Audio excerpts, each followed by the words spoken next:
Welcome in. Well, low energy, very low energy to start this Tuesday show. Welcome into the Rant. I'm Pugs Moran. We do this show every day, Monday through Friday, here from the beautiful Kelly Moore Memorial Studios in the E Gallery, located in Dallas's fantastic design district. We are RadioMisfits.com.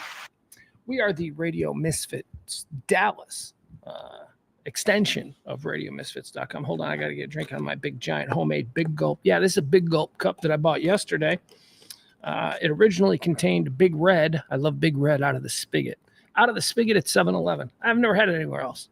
I got to be honest, I've never had Big Red until just a couple of months ago. And now I'm like, this is the best cream soda. Why is this like considered garbage cream soda? Is it considered garbage cream soda? I guess if you don't like cream soda, they're all considered garbage cream soda.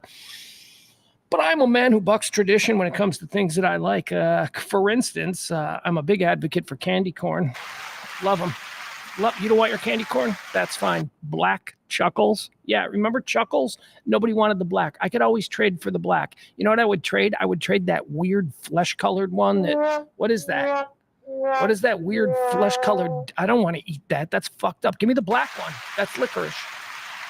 Candy corn, black licorice. What else do I like? What else do I like that people just are repulsed by? Cream soda. Cream soda is another thing that I really like. I used to think that Sprecher cream soda was the absolute best, and maybe it is, but it's hard to find. Big Red, as far as an everyday cream soda, I'll tell you what, it blows the doors off that bullshit Canfield cream soda that I grew up with. Sure does. Big Red. I like it. Anyway, this cup used to contain Big Red, and now I'm just using it to fill with my own Diet Coke. Well, it's Kroger, Dr. K Zero. I don't know what that is. It's like Coke Zero. I haven't been feeling really well. My voice I'm talking this way because my voice is a little bit sore. Yeah, it's like a sore throat. It's not allergies or anything. It's just like, oh my God, my voice has been scratchy for 3 days. So I don't know, maybe it's the weather. The weather has drastically changed around here. Let's say hi to our friends in the chat room on this Tuesday. Jeff's here. Hi, Jeff. Bill's here. Peter's here. Leslie's, Taranda's here. Okay, who else do we have? Let me see. Go all the way. Who was first in today? Go all the way back to the beginning. I guess that's Peter. Peter first in today as far as I can see. All right, what do we do on this show? We give you all the day's hot topics, current events, trends, whatever it is that's happening in the world. It funnels itself through me, filters, I suppose. And I just tell you what a big dumb guy who, isn't nearly as smart as most of the experts on these subjects, but it's just what a big dumb guy like me kind of thinks of the world as it happens in front of him on a day-to-day basis. We've been doing it for 3 years. Right around this time. We're coming right up. I don't even know what the official day is because I don't care and I'm not into those kinds of things, but it's got to be right around this time of year, I think. The 3-year anniversary. The show does itself, excuse me, it unfolds in 4 quarters, we call them, segments, if you will. The first one, we call that Antecedently on This Day. What's that? It's this day in history. Did you think it was going to be something else? It's just antecedently on this day. Quarter 2 is birthdays. You know what that is. Are they cool or do they suck? We talk about people born on this day. Then we go to deaths, people who died on this day. We got a good death list today. A very good one. It's a good one. A lot of times I struggle. Sometimes it's just like 1 or 2 people. Today, a lot of good dead people. Don't know if they're all going to heaven because that's what we do. We decide whether or not people who died on this day, let's be honest, whether I think they should go to heaven or not. Heaven or hell. That's where we put them. That's quarter 3. Quarter 4 is all the hot topics, current events, trends, pop culture, whatever it is. Honestly, after the first 5 or 6, it's just shit that I want to talk about. So let's be honest about what this is. It's the Rant, and we do it every day at noon. Let's see here. Did you guys all have a good weekend? Just hear that? I dropped something. I have no idea what it was. All right, we're going to move forward. Happy Labor Day weekend. As I said, I started to not feel real good on Saturday, and so I pretty much just hung out. I watched some stuff, you guys. First of all, I'm going to tell you real quick. This is what we call the small talk segment. Small talk before business. Hi, Cam. Before business. So this weekend, I don't know how this happened. I was thinking about shows that I need to rewatch, shows that I only watched once. And then people read the same book over and over again. Quite frankly, I watch series from like 10 years ago and I forget them, and they're good. And I'm like, oh, that was really good. So I watch it again, and guess what? I enjoy it a second time. So I was thinking about shows like that. And I remembered that I really liked HBO's Watchmen, the Watchmen series. It only ran for one season. It wasn't because it wasn't a hit. It won like every award under the sun. It only ran for one season because the dude who created it doesn't want to do anymore. And it's like, ugh. So I'm like, okay, I'm going to go check out The Watchmen. Regina King is in it. Don Johnson, although not a really big part. But anyway, it's Regina King's vehicle. So I watched The Watchmen. I watched the whole series over the weekend while I was stayed in bed. So good. But about 3 episodes in, I went, I need the backstory on this. They're making way too many references. I'm not a comic book dork, so I don't really know the backstory. So then I went, I got the Wikipedia page open for the TV series, and I'm like, it's based on a movie from 2009, a Zack Snyder movie. And I'm like, I like him. So I went and watched it. And it was good. The movie Watchmen was good. And then I jumped back in to the rest of the first season, which I think is only 8 episodes. But that's what I did. It was good. What else did I do? Let me see. What else do I got here?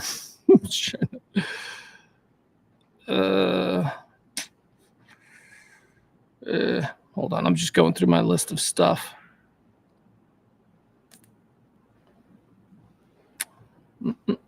I wanted to mention this. This is a weird small talk. This is perfect for small talk. And when it happened to me, I went, this is going to be today's small talk. But now look at me. I just spent 5 minutes talking about The Watchmen. That was a mistake. So I'm coming down here, right? And we do the show from the Design District, and I'm coming from the Park Cities area. So what I like to do is I like to get on 75. There's an entrance right there where I am in the Park Cities. It's not hard to get to. Jump on 75, do a little loop around. Pearl Street, typically, I think, is where I'll jump off, or maybe it's Field. I don't know, one of those. I'll jump off and then I'll just kind of zigzag my way into the Design District. It's a wonderful way to commute to work. Wonderful. You get to see things and you see people. And I told you about the banana bread guy at the gas station that I stop at. That's a story from a couple of weeks ago. Dude tried to sell me 2 loaves of banana bread for $20, and I don't care how much I bought into your sob story. It's not $20 for 2 banana bread loaves. That's not a thing. So I ran into that guy. But now I met a new guy. There's this new guy at the underpass. I don't know what it is. It's like a spaghetti underpass. There's like 50 different highways that intersect above us. And we're on the lower end. I don't even know what street this is. I'm still learning my areas down here. I'll get more details for you. Anyway, I pull at the stoplight. And I'm underneath, the expressways. So all that stuff's going on above me. And I'm underneath it at the stoplight. And there's one homeless dude with a sign. This isn't rare. There's always homeless dudes out there. And this is why they make their money. I happen to sit down and talk bullshit. But, there is no difference between me and those guys out there panhandling. So, okay. This guy's got a sign, and I'm the only car at the stoplight. I'm just sitting here and I'm looking at him. He's looking at me, and he's got a sign. And on this sign, it says, homeschool your kids. And I'm like, okay. Right, I give him a nod. And then when he sees that I nod, then he flips the sign over, and the sign says, because public schools are turning them into trans.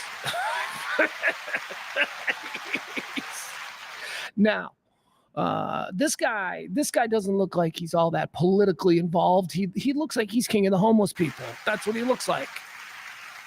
He's, disheveled. I'd say he's a black man in his 40s, heavy, not missing a meal, whatever's working out for him. He's not missing a meal. He's heavy set. But okay, so let me bring you back to the sign. So the sign says homeschooled. And I'm sitting at the light waiting for it to change, and we're making eye contact. Because I like to treat these people like humans, unlike some of you who are just like, don't look at them and maybe they won't exist. No, you look at them. You're looking at me. I'll give you the man-to-man respect. All right, so he's holding a sign that says homeschool.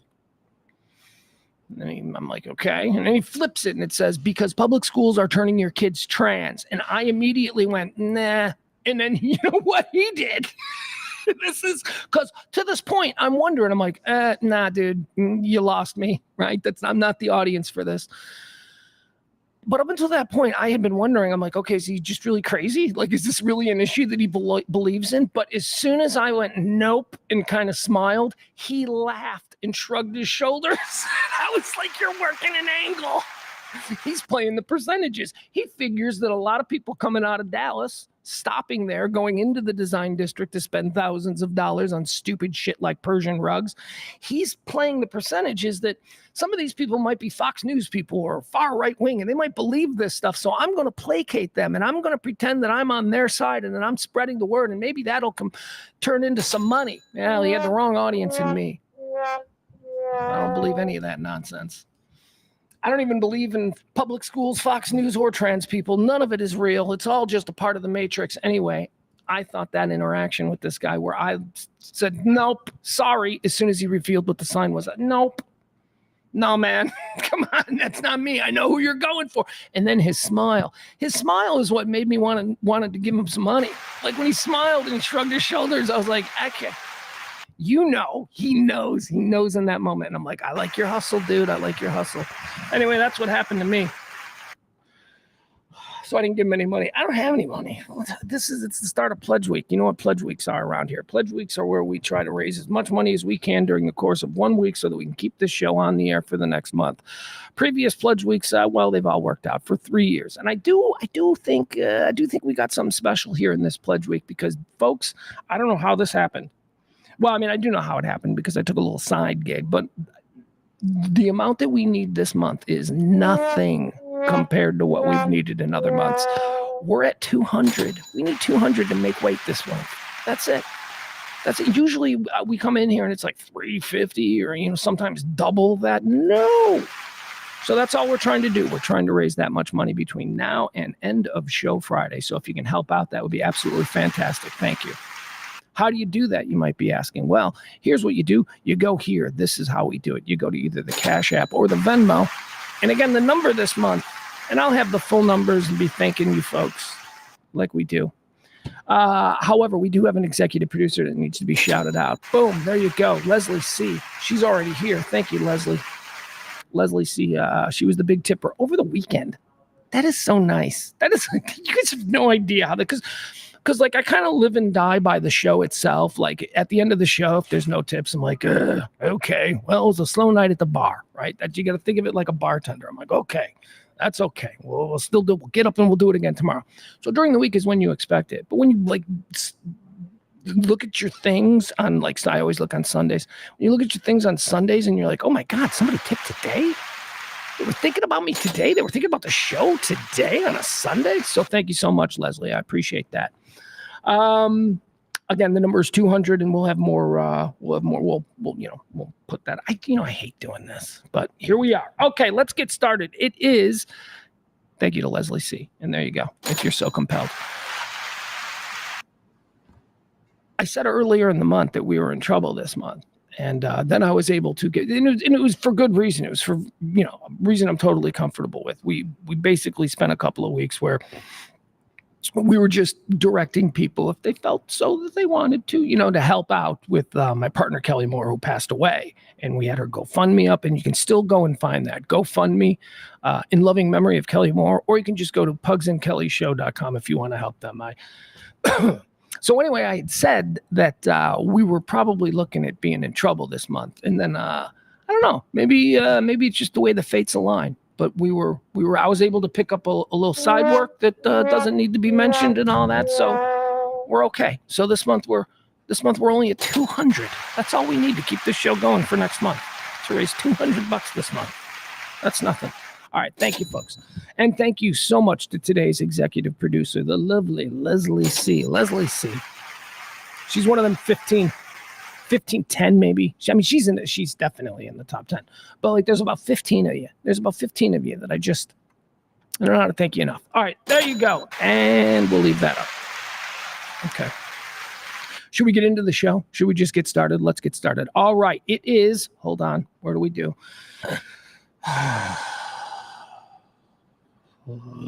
Did I lose my place again? It is the rant for the 3rd day of September, year of our Lord, 2024. Please bear with me. My throat is a little bit sore today, so it's going to sound weird. September 3rd, this very day, is the 247th day of the year. That means 119 left until New Year's Day. So get those New Year's Eve plans started. Let's do quarter one. Quarter one we like to call antecedently on this day. It's a look back on history. It's another way of saying previously on September the 3rd. Previously on September the 3rd, or antecedently on this day, in the year 1777. This is during the American Revolutionary War. Let's see, the Battle of Cooch's Bridge. Or no, it's not Cooch's. It's Cooch's. Cooch's, plural. Cooch, it's possessive. Cooch's.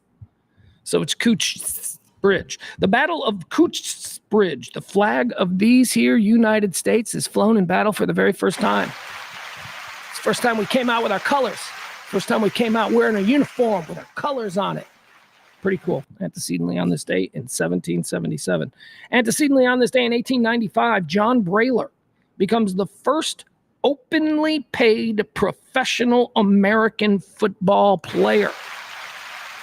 John Brayler. On this day in 1895, he got paid to play in a football game, and they were like, you can do that? Oh, my goodness, look where we are now. He made $10. $10 in 1895. That's a lot of money. All right, now we got to do that thing, right? We got to do that converter. What was $10 in 1885? Hold on. 10 in 1885. Okay, so this is what he got paid. $10 in 18. Oh, okay, he got paid $324.27 to play in one game. He probably took all the boys to the bar after that. John Brayler, who did he play for? He played for the Latrobe Athletic Association. This was, and they won too. So they paid him and they won 12-0 over the Jeanette Athletic Association. That was antecedently on this day in 1885. Antecedently on this day in, 1939. 1895 was the football thing. 1939, World War II. France, the United Kingdom, New Zealand, and Australia declare war on Germany on this day. This after the invasion of Poland. So if you think about it this way, this is the day World War II actually started. Because until this point, it was just Hitler doing shit that people were like, don't do that. Don't do that. And then he did that. And it was on this day that the United Kingdom, so it's really not a big... like all of the countries that were kind of on the verge of being overtaken by him, like Czechoslovakia and Amsterdam and all that stuff, they don't seem to be listed here as the countries that were like, yeah, we're going to war. It was all the ones that had a little bit of separation. Although there was a mutual border between France and Germany, but that's the Alsace-Lorraine region for those World War II fans. Anyway, it was on this day, 1939. France, the United Kingdom, New Zealand, and Australia declare war on Germany. Boy, really, just put yourself out there, New Zealand and Australia. You guys are in zero trouble. You guys are way down. Although they had the Japanese to contend with. They were probably more concerned about the Japanese threat, but whatever, they came on board. On this day, World War II begins when the UK, France, New Zealand, and Australia. Notice it wasn't Austria. I think they were already overtaken by the Nazi war machine. Antecedently on this day, in 1967, Dagen H. Dagen H. That's what today is known as. In where? In Sweden. And I had to check Sweden because, I've admitted this before. I get Sweden and Switzerland confused. Like for $1 million on a map, I would get them wrong. I would be like, actually, I wouldn't know where to put Sweden, but I would put Switzerland where Sweden is. And then I would probably just take what is actually Sweden and cram that up into Norway or something. I don't know why I confuse Switzerland with Sweden, but on this day in Sweden, Dagen H is what this day is known for. 1967. This is the day. Oh God, could you imagine if we tried to do this now? Oh my God. This is the day in Sweden where they went, hey, remember last night when you were driving your car on the left side of the road? Okay, today we're all doing it on the right. Sweden on this day switched over from being a country that drives on the left like England to being a country that drives on the right like us. And it went kind of smoothly. Why? Because them some serious people. The Swedes, they're serious people. They don't fuck around. They're not a bunch of dumb hillbillies over there. They're watchmakers and shit like that. They're very serious people, and they can handle something like this. United States could not. Could you imagine if just tomorrow, first of all, we'd all be like, it's against my liberty that I have to now get my steering column placed on the... That's cars were built to be driven on the left side. And then all of a sudden you're like, oh, what, I got to get a new car? And they were like, no. They were like, no, you don't have to get a new car, but here's what you need to do. You need to learn how to drive that thing backwards, basically. You need to learn how to drive it. Like, we still see that today. Like, sometimes on the road, you'll see some dude driving a British car that's been American legalized, and he's on the wrong side. Hell, postmen do it. Postmen can do it. Anyway, Dag and H is what this day is called. Incidentally, here's a fun fact that I always like to share. Do you know why in England they drive on the left, and why England sort of influenced all the colonies of England and all that? They all drive on the left. Do you know why they drive on the left and not on the right like we do here? Because it goes back to Roman times and, the conquering of England and all that, and Roman roads being the first roads that were used and were still used in some way, shape, or form to this day, because they were the most effective ways between point A and point B. So these old Roman roads back in those days, you galloped, I guess, on your left and not on your right. And the reason for this is that if you were galloping on your left like this and someone was coming towards you on your right and you needed to fight them, you could draw your sword and you can fight them this way. Most people were right-handed. That is why they drive on the left. It's just an old holdover from the Roman days when those roads were first created. Dag and H in Sweden, they switched over from driving on the left to driving on the right here. I had to drive on the opposite side when we were in Ireland. It was not easy. Driving a car that's totally different. I got a stick because I was showing off. I got a little sports car. I was thinking, I'm going to rent a little sports car. And it was a little stick. And I didn't know that European stick is different than American stick. Like, for instance, did you guys know that in Europe, when you're driving a stick shift, reverse is not the same as it is here? Like, here in reverse, it's up, back, and to the left, right? Or to the right. Wait, I don't know. I haven't driven stick in a while. Point is this. In England, or at least in the car that I had rented in Ireland, I pulled up for gas at a gas station, and I pulled up, took the car, got it, rented, airport. We're like, yeah, look at us driving in Ireland. And I'm driving. I'm like, this is a gas station. Let's go to the gas station. Driving on the wrong side. I'm killing it, though. I know what I'm doing. Pull into the pump, and I pulled up a little bit too far. And I'm like, oh, okay, these pumps aren't as long as the ones in America, so I've got to back this thing up. So I get in the car, and I sit down, and I'm like, okay. I did not know how to back it up. Some dude who was getting gas, he had to show me. I go, hey man, can you help me? Like, I was so humiliated, man to man, but he was so nice because the people there were really nice. Oh, I'll show you. All right, that was on this day in 1967. Sweden switched from the left to the right side of the road. Antecedently, on this day in 1981, the Convention of the Elimination of All Forms of Discrimination Against Women, which was an international Bill of Rights for women, passed by the United Nations. On this day, we fixed the woman problem. On this day in 1981, and that's why we've had nothing but female presidents since then, and why the world has sunken into a unknown peace. On this day, antecedently in the year 2016, the United States and China together, who are responsible for 40% of the world's carbon emissions, both formally ratify the Paris Global Climate Agreement. It's a lot of you are like, that's bad. I heard that's bad. I don't know what it is, but I hear it's bad. We're against that, right? That's bad? Yeah, it is if you're an oil company executive. All right, let's do quarter two. Quarter two is birthdays. Birthdays. They say it's your birthday. All right, birthdays. These are people who were born on this day. We decide, are they cool or not? Born on this day in 1929, Whitey Bulger. He's cool. I like Whitey Bulger. He's a crazy Irish gangster from South Boston. He was on the lam for like 30 years. And then, like, how long did he die? He died in 20. So I don't know. What was he, like 10 years ago, maybe? 10 years ago, they finally found him after like the Departed. Have you ever seen The Departed? Jack Nicholson. He's playing Whitey Bulger. No, he's not, Pugs. He's playing yeah, I know, but that's because the real Whitey Bulger was actually still out there, and they didn't really name names in The Departed, but it was that story. It was the story of Whitey Bulger. Born on this day in 1929. Born on this day in 1931. Here's another one. Weird. We are off to a weird, creepy start here. We've got a noted American mafioso leader, Whitey Bulger, born on this day in 1929. And now we've got 1931, one of the first, one of the absolute, not the first, but man, he was an early,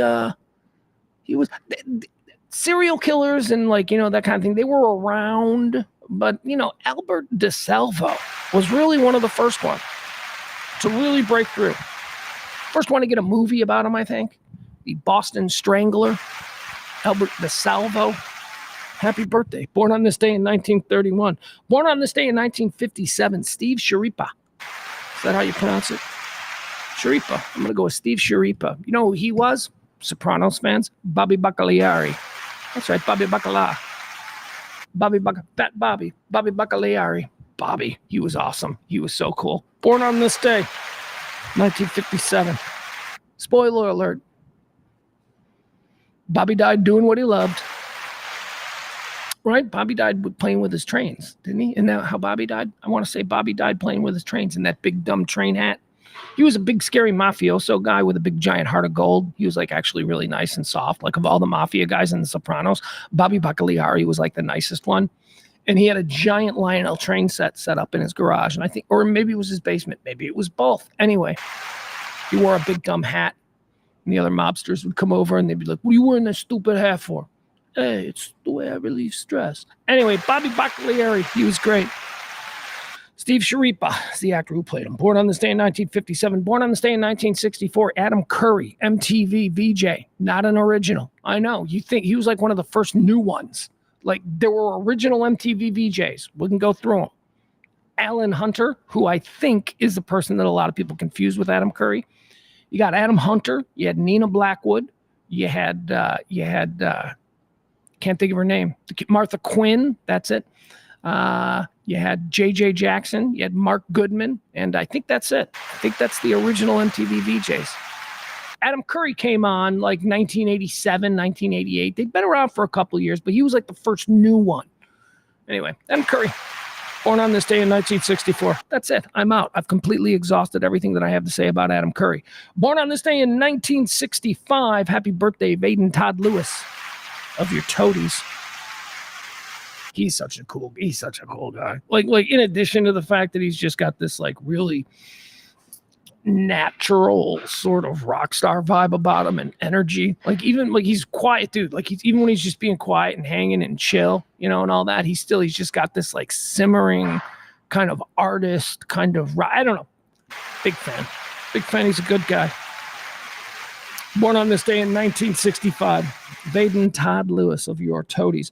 Born on this day in 1965, how about Charlie Sheen? Look at that. Umbilical cousins. Charlie Sheen and Vaden Todd Lewis. Charlie Sheen, do we hear from him anymore? Like, what was the last time? What does he do? Does he come out in public? He had a bad... Man, there was a period of time, should we say about 12 years ago? 13 years ago, maybe, there was a period of time when Charlie Sheen was just, I'm shocked that he's still alive. If you had asked me back then, will Charlie Sheen be alive in 2024? I'd have probably said, I don't think he'll be alive by the end of the week. Remember the whole Tiger Blood thing where he was like spinning out of control? How's he doing? We hear from him? Is it probably best that we're not hearing from Charlie Sheen? I don't know. Anyway, born on this day, Charlie Sheen. He didn't have the Robert Downey Jr. thing. Robert Downey Jr. was every bit as socially unacceptable as Charlie Sheen was in a period of time. So was Sean Penn. Sean Penn was too, but Sean Penn's a different story. Robert Downey Jr. went from being absolutely blackballed and dead in Hollywood as far as being a marketable star to being the biggest star in the world again. Robert Downey Jr. did that. Biggest comeback in Hollywood history. Not even close. Robert Downey Jr. left for dead. I still have hopes for Lindsay Lohan. I really do. I think Lindsay Lohan's going to win an Oscar in like 10 years. And people are going to be like, she's the new Jessica Lange or whatever. Because Lindsay Lohan's got talent. She's just a fuck up. She's just also someone who really likes drugs and partying. Charlie Sheen, I don't know if he's had that. Charlie Sheen, I think maybe 3 Men and a Baby or whatever that show was. What's the show that he did? 3 Men. I never watched it. 3 Men. whatever that show was. I think that was his comeback. And then he got really big on that again. And then he spun out one more time. And that's pretty much all she wrote. Charlie Sheen, born on this day in 1965. Born on this day in 1986, Shaun White, American snowboarder, skateboarder, and guitarist. I just call him Icy Carrot Top. He's Winter Carrot Top. He's Carrot Top in a parka. That's who Shaun White is. Sorry, not really all that familiar with that dude. Born on this day in 2001, Kaya Gerber. Kaya Gerber. You guys know who Kaya Gerber is? Kaya Gerber works a lot with Ryan Murphy. Ryan Murphy loves doing this. He loves Nepo babies. Hold on, they're doing a little bit of work here. I was warned that some new things were going to be drilled into walls here during our show. So if you hear that, let's try not to be distracted by it. I'm going to try not to be distracted by it. Kaya Gerber is a Nepo baby. Kaya Gerger.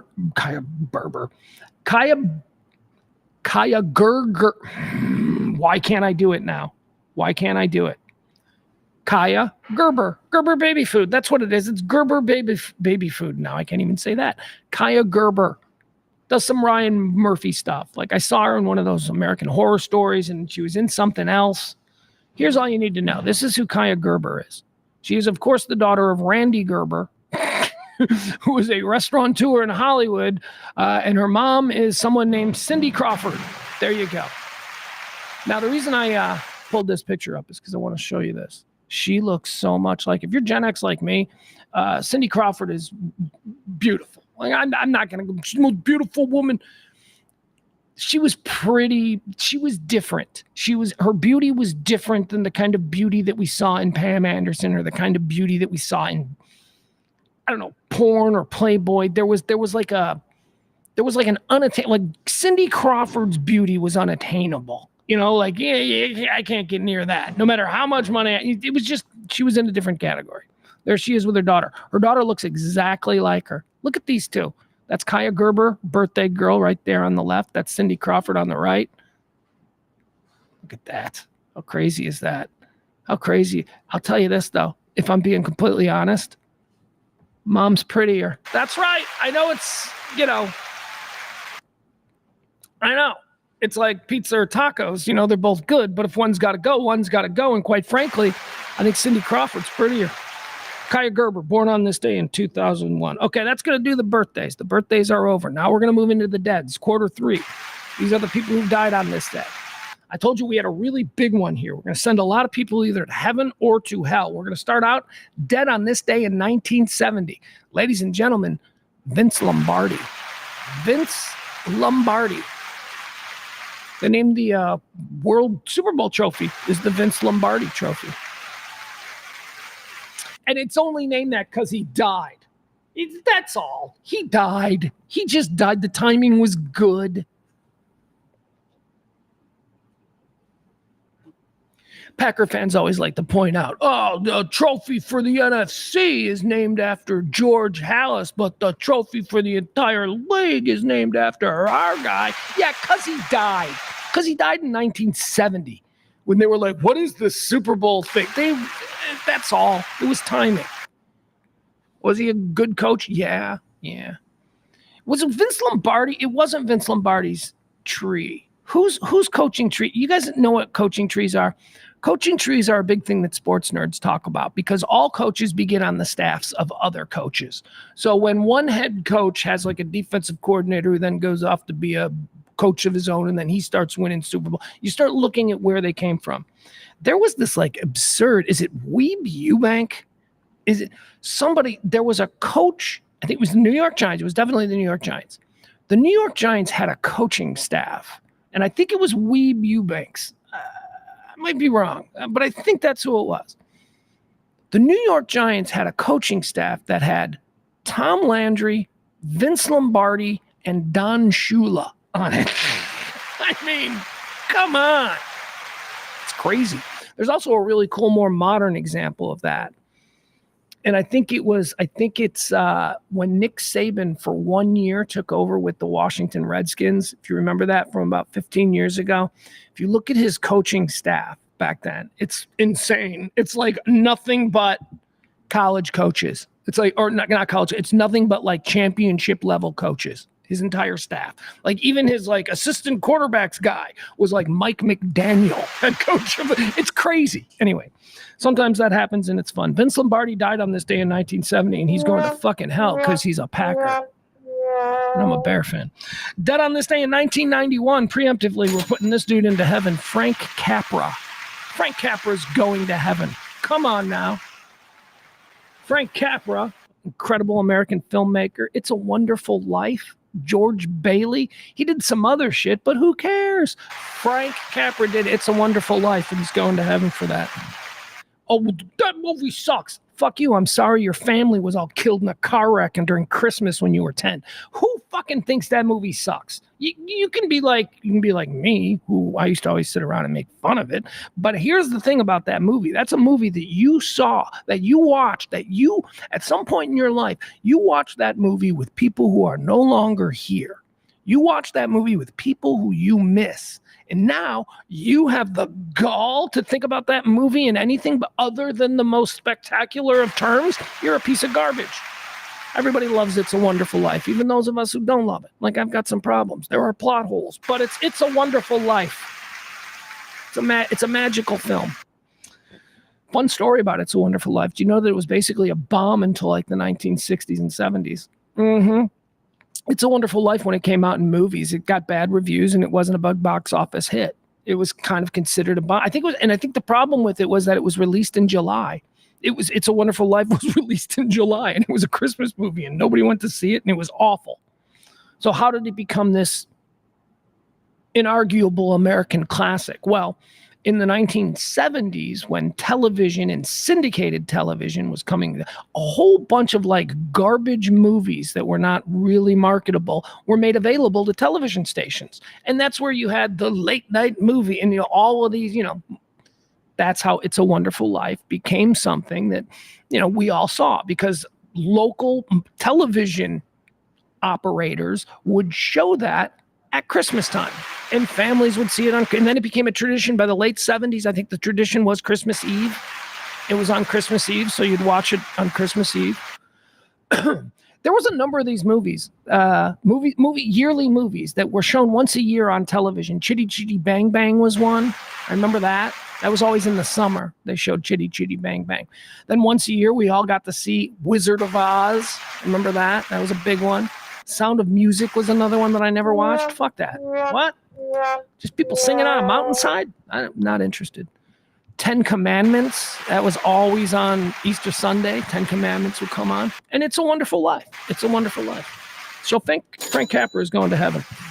He made a movie that people didn't like in the moment, but now we all, come on, inarguably, some good memories, even if you don't like the movie. And I love the movie, but I think that there are some plot holes. Dead on this day in 1991, Frank Capra. 1991. It's weird that he lived that long. Like, I think of Frank Capra as being someone who died. He died in a plane crash in World War I or World War II. He doesn't seem like he made it all the way to the 90s. Apparently he did. Dead on this day in 2007. Here's a terrible local memory for those of us here. Carter Albrecht died on this day in 2007. People in the music scene here might remember him. He was a terrific musician. He was in, at the time of his death, he was in the band Sorta, which was such a great band. So Danny Bayless was in the band Sorta from, I don't know what Danny Bayless is from now, but he's from everything. He was in that band. And if you remember, I remember following this story very closely when it happened. And if memory serves, he had gone out drinking, Carter Albrecht of Sorta. He had gone out drinking and gotten really drunk, and his friend dropped him off at his girlfriend's house. And apparently he had gotten into a argument with his girlfriend, and she kicked him out. So he was like wandering out in front of the house, very drunk.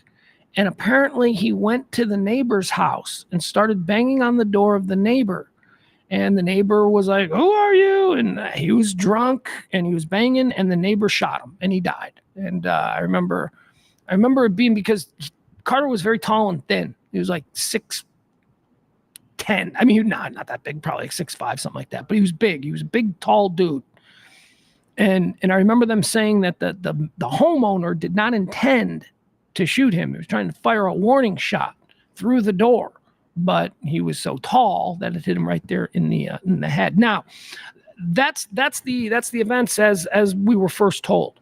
Not that there's anything that really changes those events, because that's kind of how I understand it to be as well. But I remember, do you remember the drug Chantix, which people were using to stop quitting? I mean, there being a situation with Chantix here, where Chantix at this time were causing people to, when mixed with alcohol or whatever, and I remember thinking that was, or people were saying that's what they believe happened here. I don't remember how that turned out, but it was such an out of character thing for this guy who was very well known here in the local, Dallas music and Texas music. I mean, in music in general, he was a well-known guy.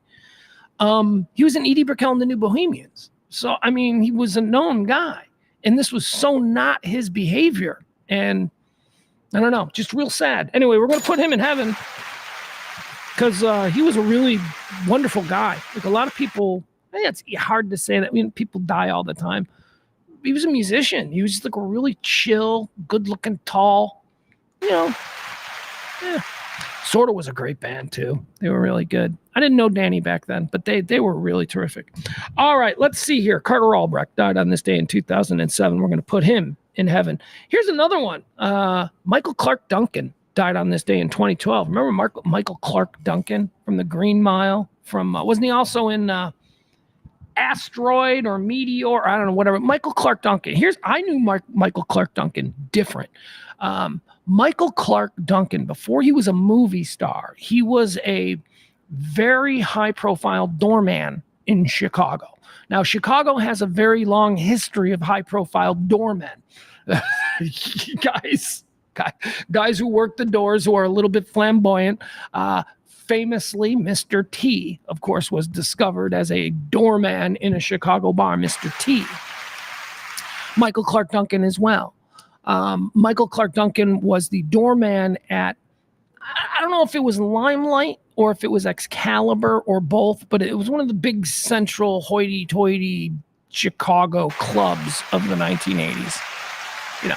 Letting Michael Jordan in and shit like that. And Michael Clark Duncan, I remember seeing him because we would go to these clubs, and he was an oddity. He was an oddity in so much as when you were a kid from the suburbs, you're 21 trying to get into one of the coolest clubs, and you're waiting in line, and you're looking at this gigantic, glorious black man with the shaved head, wearing this long, this is before the Matrix, wearing a long flowing leather jacket that was just hiding his massive frame. Michael Clark Duncan was cool as fuck, man. Used to see him, the big black dude working. That dude's scary. Anyway, that's where he got discovered. And dragged out to Hollywood. And just like Mr. T went on to have an acting career. Although Michael Clark Duncan, he got an Academy Award nomination. He was nominated for Green Mile. Turns out that dude kind of act. Jury's still out on Mr. T. Michael Clark Duncan, dead on this day in 2012. And we're putting him in heaven. Heaven for Michael Clark Duncan. Died of a heart attack, dropped dead of a heart. Oh, you know what? We should also, tell the full story on Michael Clark Duncan. So Michael Clark Duncan, at the time of his death, was dating Omarosa Manigault. Omarosa from like The Apprentice and all that shit. And she tried to claim after he died that they were engaged to be married, like that she was his fiance, and that she changed some documents. Like she tried to get like his money. It was just such a weird, sketchy, very Omarosa-y kind of thing to do. But anyway, that's it. Dead on this day in 2017. Now here's another one. We're putting this guy in heaven. This guy is awesome. And it's one of those deals where, I know he died because I remember when he died. But maybe I don't. Maybe he's not really dead to me. So like when I'm reminded of this, I'm just like, fuck, man. Jesus. Dead on this day in the year 2017, Walter Becker of Steely Dan. That's right, Walter Becker. One half of Donald Fagen and Walter Becker. Steely Dan is just there's, what I'm very proud of? My 15-year-old son, who I've given this very serious sort of pop culture, American education, things that he needs to know, movies he needs to see, movies that maybe your average 10-year-old doesn't see. Right. We're sitting down, we're watching The Godfather. My kid's going to know. He's not going to be an idiot. He's going to know about when people are making references, and he's going to, anyway, music was the same thing. Steely Dan was a surprise. I did not think that I was going to introduce my son to the work of Steely Dan before, maybe college, maybe then, maybe now would be the time when I would have planned to start slipping in some Steely Dan. But man, I'm sorry, Guardians of the Galaxy beat me to it. My kid was like 7 years old who loved the Guardians of the Galaxy, that soundtrack. He loved all the songs and he would listen to all the songs. And if I wanted, honestly, I used to trick him. If I wanted him to hear a song, there was a period of time where I'd just say, it's from the Guardians of the Galaxy. And he'd be like, okay. And he'd listen to it. But Dirty Work by Steely Dan was used in I don't know, the first one or the second one, but it was used a lot, and it was used to great effect, great dramatic effect. And my kid just loves that song. And then slowly, I could introduce him to more things, because as long as he knew that it was the band that had done that song, he was okay. Steely Dan, they're a great band. Are they the most underrated American band?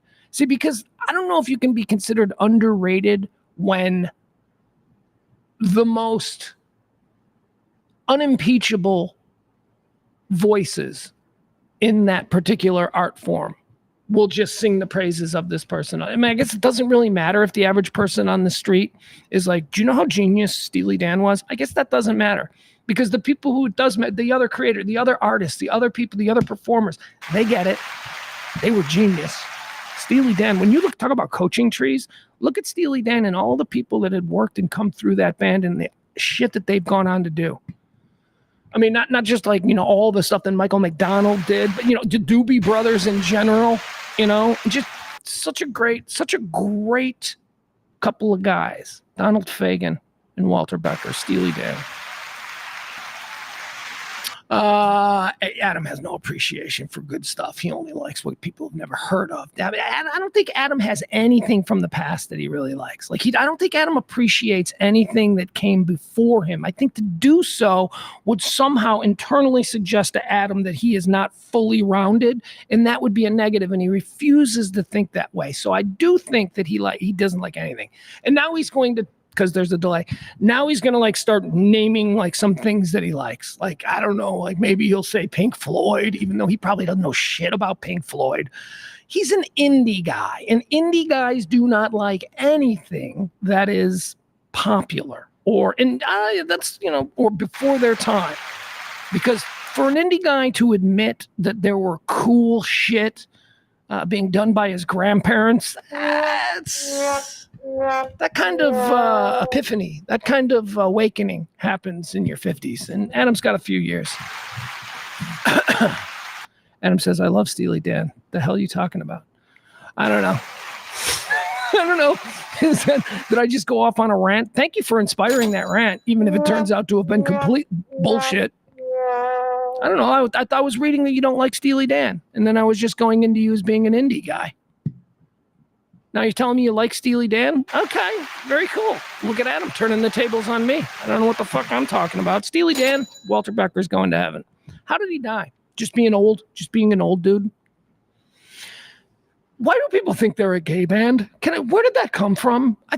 Or is that just me? Is that just something that I have always thought? But I knew it wasn't true. But what I mean when I say, do I incorrectly think that other people think Steely Dan is a gay band? So let me say that again. Do I incorrectly believe other people think Steely Dan is a gay band? Like Erasure? Because people do. Is it because of the name? Because of the name of the band? The name of the band, but that's not even necessarily gay. It's a woman's sex toy. A Steely Dan was a dildo that was being advertised in the back of some porn magazine, and they went, "That's a good name for a band." Why do people think they're gay?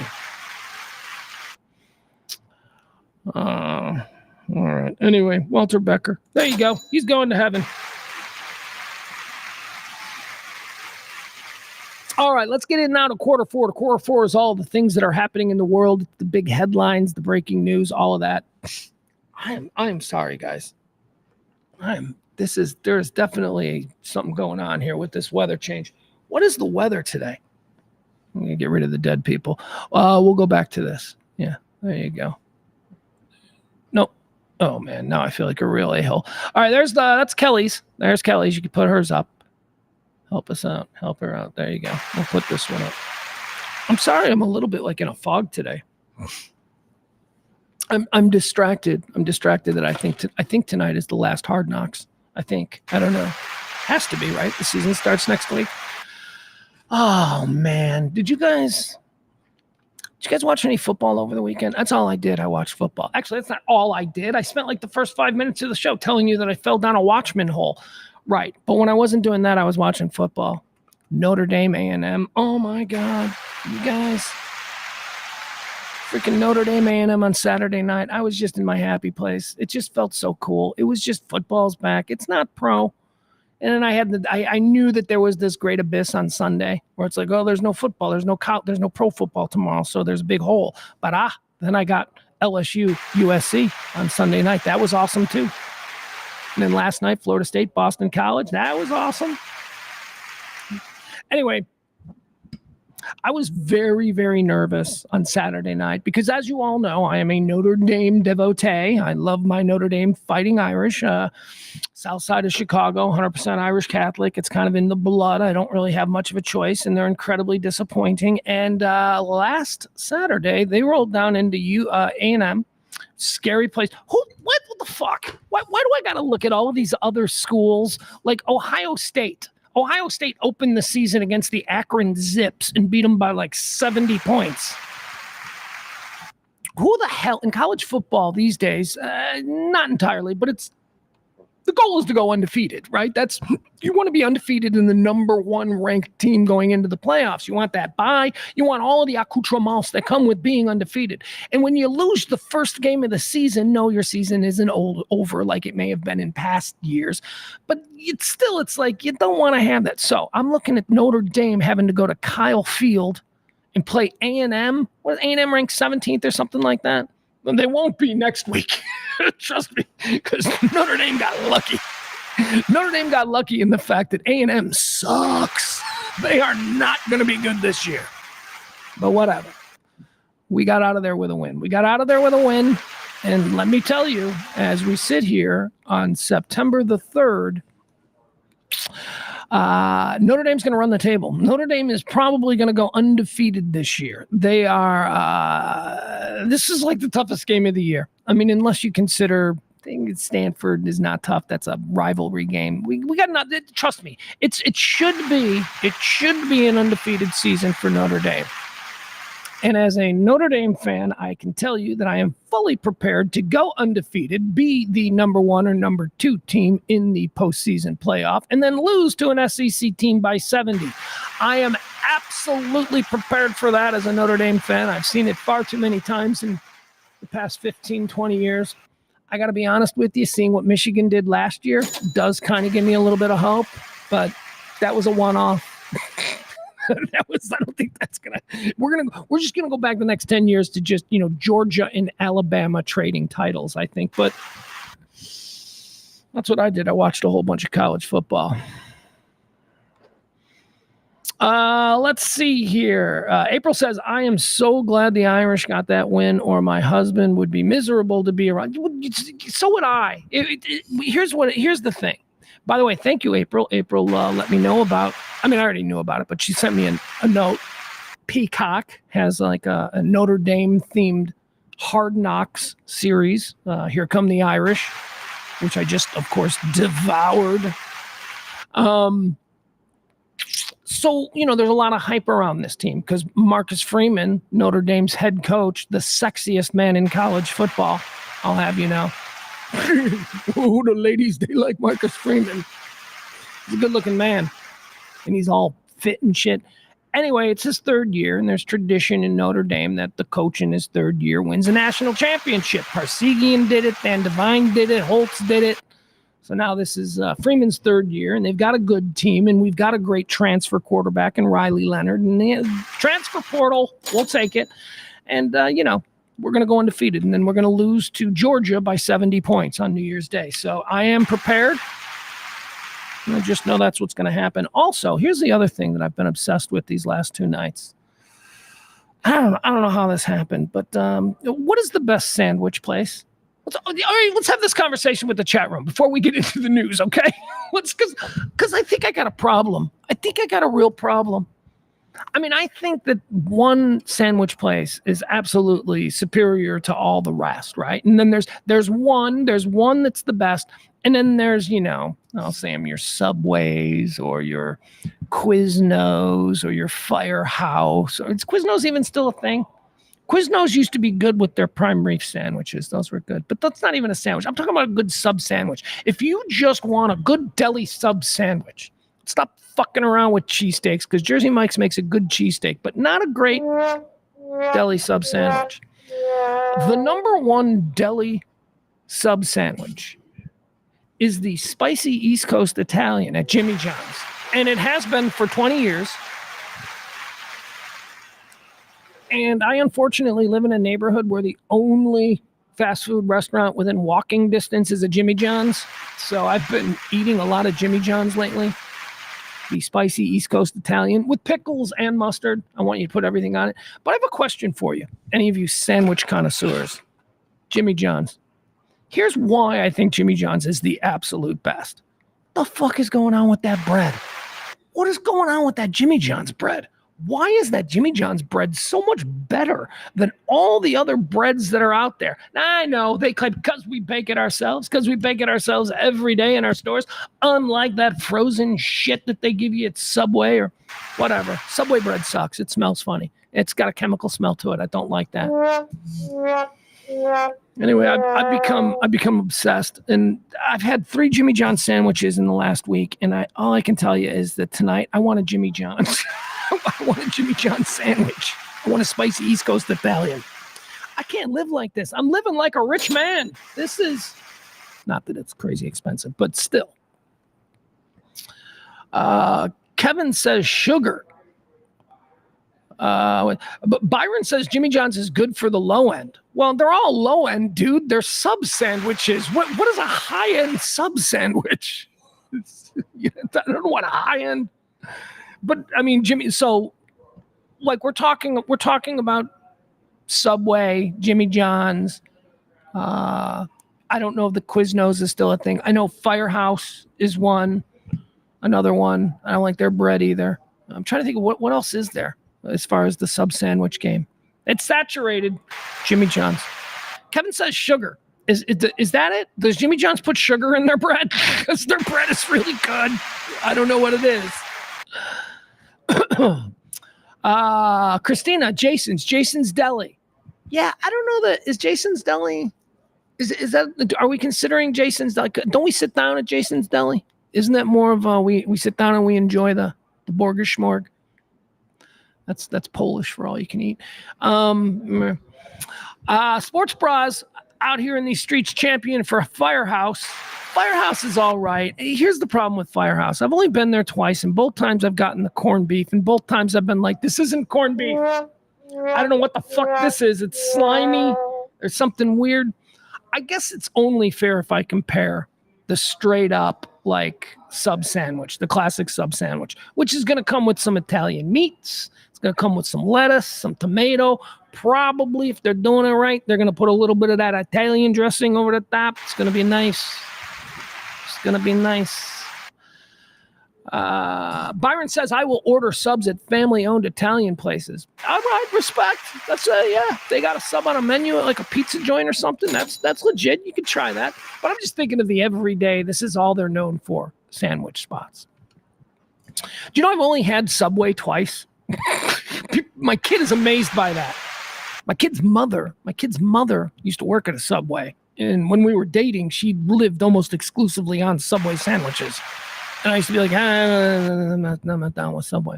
I can't walk into a Subway without starting to gag. I have a gag reflex that, like, if things smell a certain way, I cannot walk into a Subway restaurant without gagging. It's that smell. It's that yeast from the bread. And it's not from fresh baked bread. They are pumping that shit in artificially. That is a bullshit aerosol smell. I don't know if that's just something I believe or if that's something my ex-wife told me about when she worked at Subway. I don't know. It's a pick'em for you. All I know is that's what I think. All right. How do we segue now? Sports Bra says got to get the hook and ladder at the firehouse. Plus legit meatball sub too. Oh man. Okay. All right. I don't believe any of these places can make a legit meatball sub, but all right. I understand. With all due respect to my friend,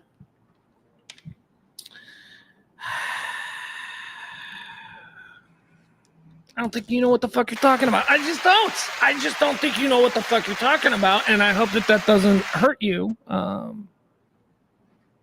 would never in a million years come to you and try and tell you about barbecue or about a smoked brisket or anything, but don't come to me telling me that Firehouse does a good meatball sandwich. That shit's got to be garbage. There's no way that's a good meatball. There's just no way. First of all, I've never had a good meatball that wasn't made by a 100-year-old Italian woman. Meatballs are fucking lame if they're done incorrectly. They're all filler. They're all like breadcrumbs and fucking ugh. Now I want a meatball sandwich. All right, I'm going to find me a Firehouse. I'm going to have me a meatball sandwich tonight because now I want a meatball sandwich. I make fucking killer meatballs. Ask my son. I worked in Italian restaurants for a lot of years. I stole a couple of things. The most important thing that I stole was how to make super thin tavern-style crust. That's a secret, and I know how to do it. Most people don't know how to do it. There's a secret. Thank you, Palermo's. Stole that from Palermo's. Meatballs I stole from Giordano's. Giordano's had the best meatballs. And I learned their secret. And I won't give you all of their secrets, but one of them is don't think that you're doing me a favor by giving me 100% ground beef meatballs. That shit sucks. Good meatballs are primarily ground beef, but there is enough pork in there, ground pork in there, and maybe something else secret that I won't tell you. Anyway, I know. There's a lot of you out there, especially the ones who can cook. You're like, he's acting like he's giving away a secret that you got to make good Italian meatballs by mixing in pork. I know. But you'd be surprised at people who don't know that.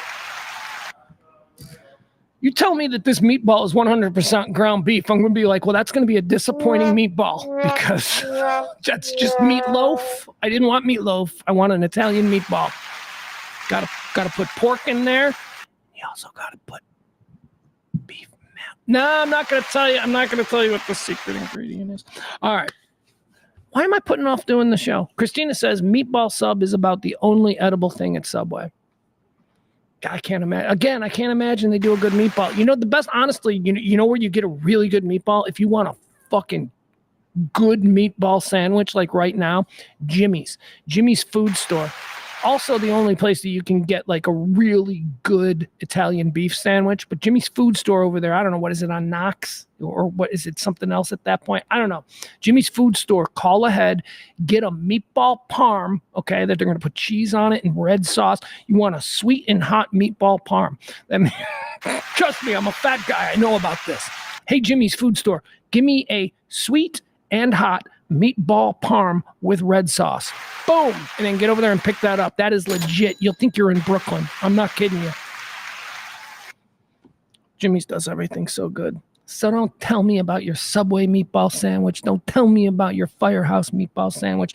Tell me about the day in the news. Let's do that. 4:15. That's enough small talk. Today, a lot of stuff going on. How do I transition?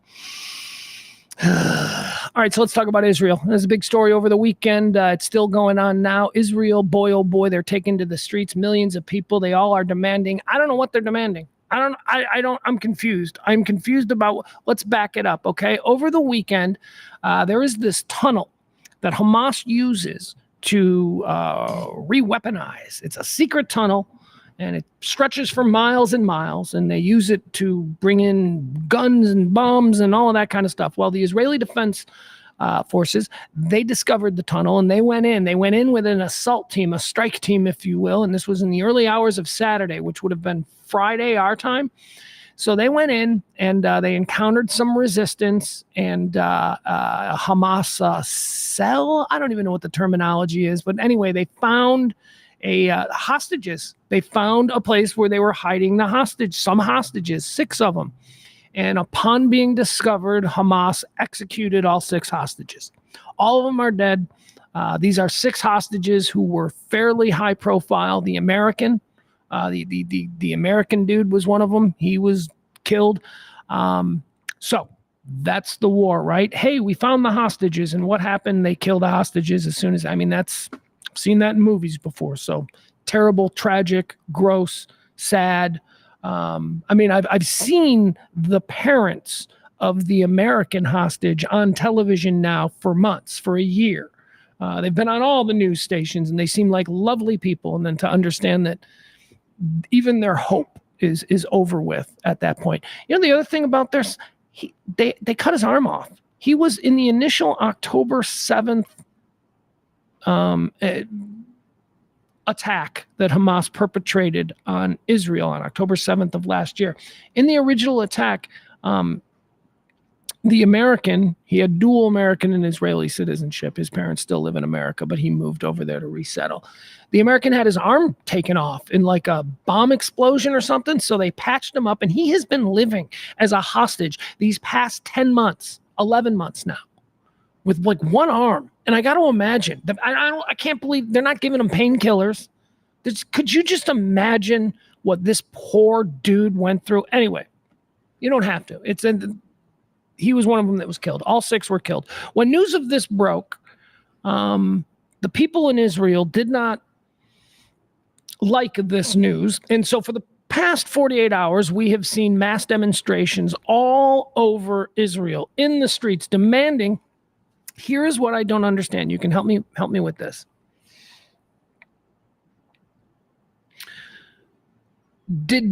Here's what I would think. The discovery of this news, of the execution of these hostages, the horrors of it, as a citizen, I would think that they would take to the streets demanding blood. Demanding, now we got to go in as hard as we can. Now it's war. I mean, it's been war for the past year, but right, I would think that would be the reaction to this. But it seems the reaction that the Israeli people have had is more of, we got to stop it. We got to stop it now. This happened to us. We don't want to get vengeance. We don't want revenge on this. We just want to stop it now. So I'm watching this. And by the way, if you think I'm confused, the people themselves are confused, because the people in the streets are both marching for those 2 very different things. Some large masses of crowd want to go harder. Others want Netanyahu to step down. It's a mess. I mean, my God, it's an absolutely horrible, horrible thing to have had happened, but it's war. These horrible things happen. So Netanyahu defiantly spoke to the nation last night. He said, I will not step down. And however the way he talks, I don't know. I can't even do his voice. I can't do any voices, but I certainly can't do Benji Netanyahu's. He says he's not going to step down. He says this is going to be difficult. These are going to be the most difficult days in Israel's history. He's doing that whole thing, but I don't know, man. I think he's going to be dragged out in handcuffs. I really do. They're like surrounding the government buildings there. I mean, this is not Syria. This is Israel. This is a very Western, aside from, the problems that they have with, bombs flying in every now and again. I mean, it's a very Western, very civilized society. What a mess. All right, there you go. So that's what's happening. All 6 hostages were killed. It's an absolutely terrible thing. The people are absolutely beside themselves, taking to the streets of Israel. Although, for what? The message, it's not a unified taking to the streets. It's people that want to wipe Hamas off the face of the earth, and then people, an equal amount of people, seemingly, who just want the war to end. It's very, very, very difficult. Because I don't know, all right, let's keep going. Russian missiles. Yeah, the Russians sent a couple of missiles into some big cities there in the Ukraine. This after weeks of Russian forces being driven back. The Ukrainians, they've breached the border. They've gone inland. They're at about, what they said, 120 kilometers. I don't know what that is. How many miles? Tell me miles. But whatever it is, they were having some real successes, and the Russians were being kind of quiet. Now, why were the Russians being quiet? It's because all of these areas that the Ukrainians just rolled through were being manned by conscripted, basically out-of-country forces. Chechnyan soldiers, Georgian soldiers, they were the ones who were basically fighting the Ukrainians as they came roaring across the battle. And because they don't live there, they're like, fuck this. They all ran. So there wasn't like this really strong Russian defense to the first major land incursions made by the Ukrainian army. And for a week, it was kind of quiet. It's like, what's Russia going to do? Well, they're doing stuff now. Russia today, they killed 47 people with a multiple. Hold on, I'll get you the details here. Here you go.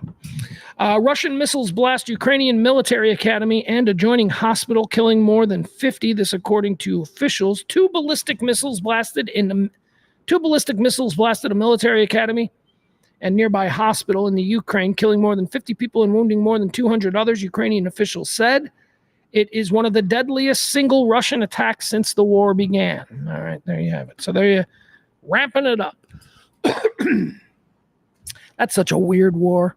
Haven't been paying enough attention. I mean, it's going to be one of those things I'm going to have to watch a documentary on in 20 years.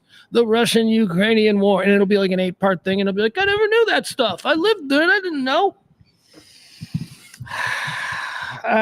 Here we go. Here's another story. This comes out of Turkey, and we're only showing it because we've got video. And oh my God, this video. I don't know what to make of this video. Is it two or multiple? Let me get you the full story here. This is over in Turkey. Some U.S. Marines have been attacked in the streets of Turkey by a band of youth. I don't know what they are. We got video. We'll show it to you. Hold on. Okay. All right. You know what? I don't even have to tell you because they're going to give you the story. Folks, I'm sorry. My throat hurts. So I'm going to let them tell you the story, okay? All right, here we go. This is video of what happened to a couple of U.S. Marines just this morning or last night, whenever this was. Well, let me just let you watch the story. Here we go. Morning, Turkey says 15 people have been detained after 2 U.S. Marines were physically assaulted in broad daylight while on a break during a scheduled port visit. The violent scene, caught on camera, shows several men holding the Marines, who were not in uniform, by force and placing a bag over one of their heads. At one point, one man, unable to break free, shouting for help.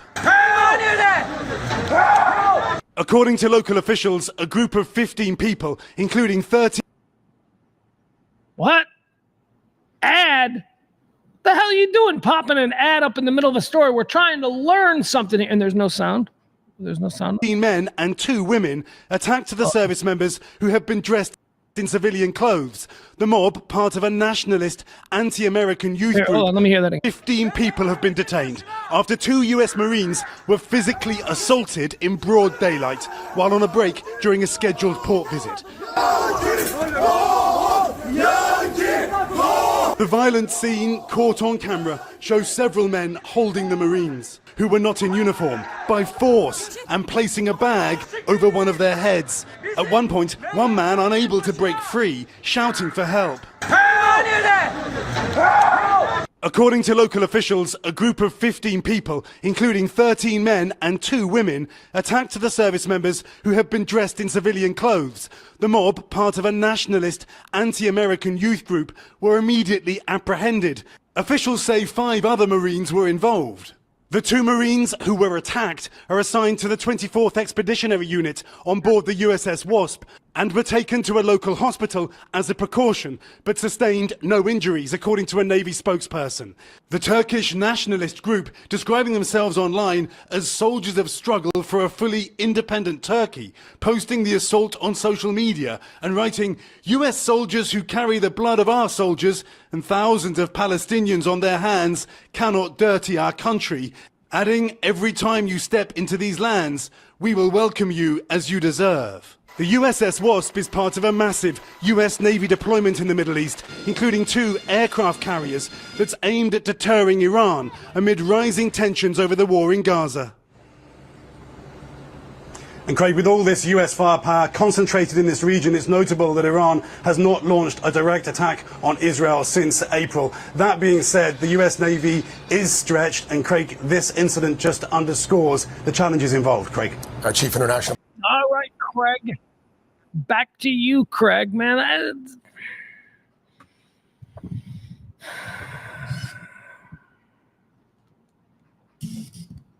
Can't go out. You can't go out. I have a friend who I've talked about before. We'll just call him Pat. But Pat is one of these high-level operators. A number of years ago, you might remember during probably 20 years ago now, you might remember when those Baylor people were kidnapped over in the early days of the Iraqi war. Okay, so Pat was I'm not going to say in charge. Pat rescued those hostages. That's what Pat does, okay?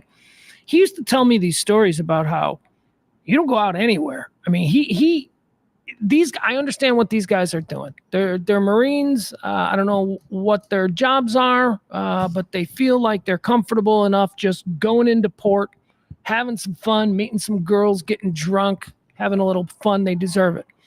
I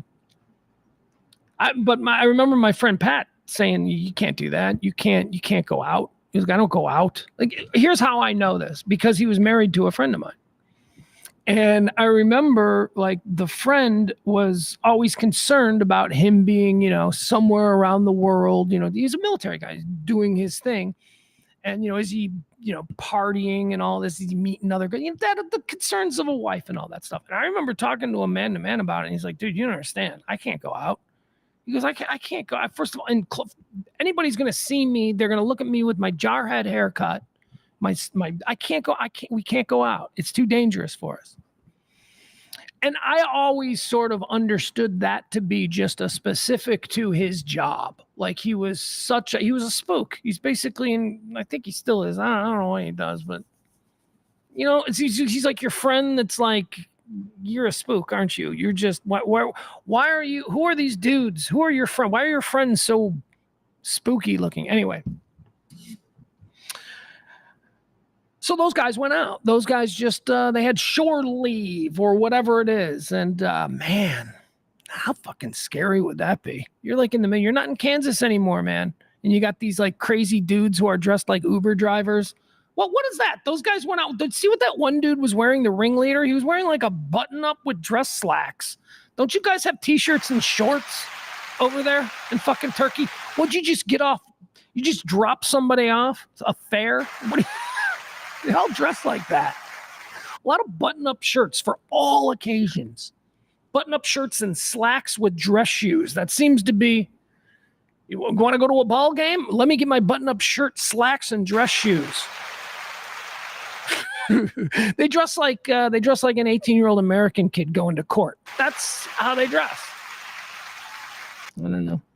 It's not a fun story. Here's also not a fun story. Ricky Pearsall, rookie, San Francisco 49ers wide receiver, was shot in Union Square in San Francisco. Union Square, shot right through the chest. Baller. He's out of the hospital already. Ricky Pearsall, he was walking to an appearance, as these young football players are sometimes known to do. They get involved with charities early on in their careers or later on in their careers, but early in their careers, before they're well known, they might drive themselves. They might park themselves. They might feed the meter themselves and then walk to wherever it is that they're going because, nobody knows who Ricky Pearsall is yet. He was confronted by a 17-year-old career criminal who pulled a gun, tried to take his Rolex watch. Don't know the details if there was a fight or anything like that, but the gun went off. Ricky Pearsall, rookie for the San Francisco 49ers, was shot through the chest.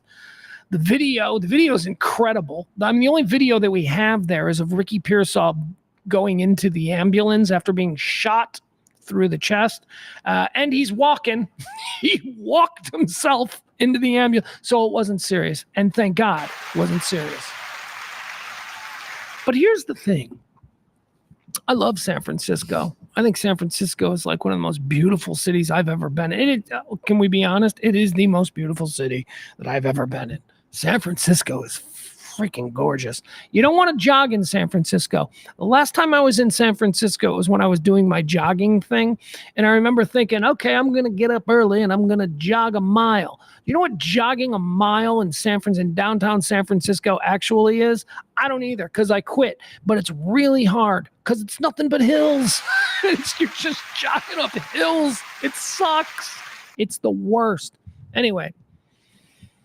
One of the things that I did notice, because we were staying near Union Square, one of the things that we did notice, or that I noticed right away, was holy fuck. And this is 5 years ago. Holy fuck. What the hell happened around here? San Francisco is bad. Like, people think Chicago is bad because of Fox News and, all that. It's the home of the Obamas. Of course, it's a hellscape. It's not. Chicago is pretty safe. You go to the Navy Pier, you go to Michigan Avenue, you go to all those things. It's pretty safe. Yes, are there instances of crime? Of course there are. But there's instances of isolated crime in every heavily populated district in the world. So stop being a dick about Chicago. My point is this: is there violence in Chicago? Yes, but it's the violence you hear about is happening, and this is not an excuse. It is just a specific explanation. The violence that you hear about isn't happening, in front of a Neiman Marcus store on the Magnificent Mile or at Navy Pier. That stuff is happening in gang-infested ghetto neighborhoods that don't have a lot of tourist traffic, don't have a lot of out-of-town traffic. Hell, we're talking about a specific neighborhood, Englewood, which is a couple of blocks from where I grew up, and I've never been there. Never been there. Just avoid it. We just don't go there. That's the bad neighborhood. Roll them up, Roll them up, lock the doors if you find yourself cutting through. So now back to San Francisco. This is why I was so shocked by San Francisco, because I wasn't in one of the low-income neighborhoods that, politics have forgotten about, government sweeps under the rug. I was in the Union Square district, same area where Ricky Pearsall got shot. And this is 5 years ago. And I'm like, holy fuck, San Francisco, get your shit together. These are the parts of the city that you need to keep clean and safe, because these are the parts of the city where tourists come. You can't have this shit going on at the Wharf. You can't have this shit going on at Mission Hill. You can't have this stuff going on even in the Haight-Ashbury. You got to fucking save that area too, because that's where people are going to want to go.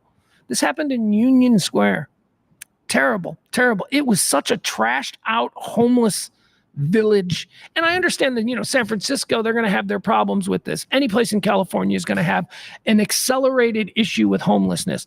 Dallas has an accelerated homeless population. Houston, Austin, Texas is just absolutely drowning in a homeless population. Miami, the entire state of Florida is drowning in a homeless population. You know where it's not? Especially in the next couple of months, it's going to really thin out. New York, Chicago, Cleveland, Boston, Philadelphia, any place it gets cold. Any place it gets cold. So this whole idea about homeless populations taking over it has nothing to do with politics, even though a lot of people try and make it about politics. It has everything to do with weather. It has everything to do with, if you're sleeping on a sidewalk, where do you want to sleep on a sidewalk in November? Do you want to sleep in New York City, or do you want to go down to Miami, right? Now, is that Ron DeSantis' fault? No, it's God's fault, because it's just about weather. So that's why San Francisco has this insane homeless issue. Now, maybe you can compound that or combine that, however you feel comfortable, with some sketchy ass California local legislation. Fine, whatever. But San Francisco's nice. And if you got to be homeless, although it gets cold there, San Francisco, they should be leaving San Francisco. I just don't understand. I don't understand why they can't make those areas. What am I advocating for? Am I advocating for jackboot thugs to come through and sweep? No, well, maybe on day one. Maybe that's the first thing they do. But no, I'm talking about, a very heavy security and police presence in these. And maybe they already have them. And if somebody just wants to live here, they can live here. No, you can't. You can't live in Union Square. You can't live at the Wharf. You can't. You just. terrible situation. But it sounds like it's going to be okay because Ricky Pearsall has been released from the hospital. What was it, like a pea shooter? What kind of gun did he get shot with? Went right through his chest, and apparently he's going to be fine. There you have it. All right. The other big story from the weekend, I want to talk about this. We're going to go through this one. This is fun. Jeff Ballard hates this story because he doesn't like Jeff Ballard. That's a D, bro. Jeff Ballard wrote me a very, very hurtful message on Twitter about this. I want to talk about the Hells Angels situation because I have been obsessed with it all weekend. I love it. And I'm not obsessed with it because, like some of you, I fell for it. I'm obsessed with it because it's such a silly concept from jump with so many holes that someone thinking logically would go, well, why would they do that when, right? So here's the story. Over the weekend, actually, this was at the end of the week last week. So I think this story first started circulating around Thursday of last week. And it's the story of an apartment complex in Aurora, Colorado, which is said to be overrun by a Venezuelan gang. Now, this is, of course, it's an election year, so it's all tied in with politics. And, Biden apparently invited all of these people from Venezuela and said, hey, bring your gang, and I've got an apartment complex for you. That's kind of how it's being spun. But really, all it is it seems to be some migrants, and some of them maybe from Venezuela. There does seem to be it's a migrant apartment complex. Okay? These things exist. I'll give you an example. I grew up in a town called Orland Park. Orland Park is a very well-to-do suburb in the Chicago South suburbs. There is a street in Orland Park called LaGrange Road. LaGrange Road is filled with restaurants and bars and pizza shops, and it's a very, very big road. Right behind LaGrange Road, what was that street? I don't know what it is. It doesn't matter to you. But right behind it is a street with a whole bunch of apartments. And those apartments are almost in the well-to-do suburb of Orland Park. Those apartments are almost completely filled with migrants, with people who work at the restaurants. So look, it doesn't matter where you are in America, there's going to be an apartment complex that is going to cater to migrant workers, to immigrant class, to all of that stuff. So that seems to be what's happening in Aurora. Somebody got on Aurora, Colorado. So somebody got on Twitter and they got a story. They decided, what if this is the story we put out there? And it's a good story. It's this could be real kind of story. And the story says that a Venezuelan gang that got out of prison, they have come to Aurora, Colorado, sleepy, beautiful, snow-capped Aurora, Colorado. They've come there and they've taken over this town. Well, first it's the apartment complex, but it's Biden policies that are going to, so that's the whole thing. So it took off on right-wing crazy Twitter. And then then somebody took some pictures, or they took like a 10-year-old video of just some bikers. And I'll tell you how we know it's 10 years old, of some bikers.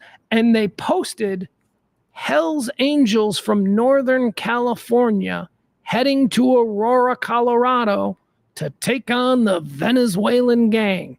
Ooh, I mean, this is Alex Jones all over, right? This is people who love that kind of shit. So it was fun. It was fun all weekend long. Because I'm like, how long does it take to ride your motorcycle from, I actually looked. I'm like, it says 18 hours. It's been like 48. We're going into 72 hours now. Did they get lost? It was such a stupid story. But here, I want to show you this. So I've got the breakdown of the story. I've got the entire how it began with the videos. You guys didn't really think this was happening, did you? Like, you didn't really think that, here they come. Yeah. I got a couple of questions for you. One, so between a Venezuelan street gang and the Hells Angels, you're just, without even considering, you're just going to go on the side of the Hells Angels? Why? Because they're American? You realize that they're all a bunch of drug-dealing convicts and criminals themselves, right? What is when did we get romantic about outlaw motorcycle gangs? When did they suddenly become, well, they're Sons of Anarchy? Is this a Sons of Anarchy thing? Because I promise you that these dudes that you are rooting for are some really terrible people. That's not true. Not everybody who rides motorcycles. I'm not talking about people who ride motorcycles. I am talking about members of the Hells Angels, who so many of you over the weekend started acting like they were the fucking Avengers.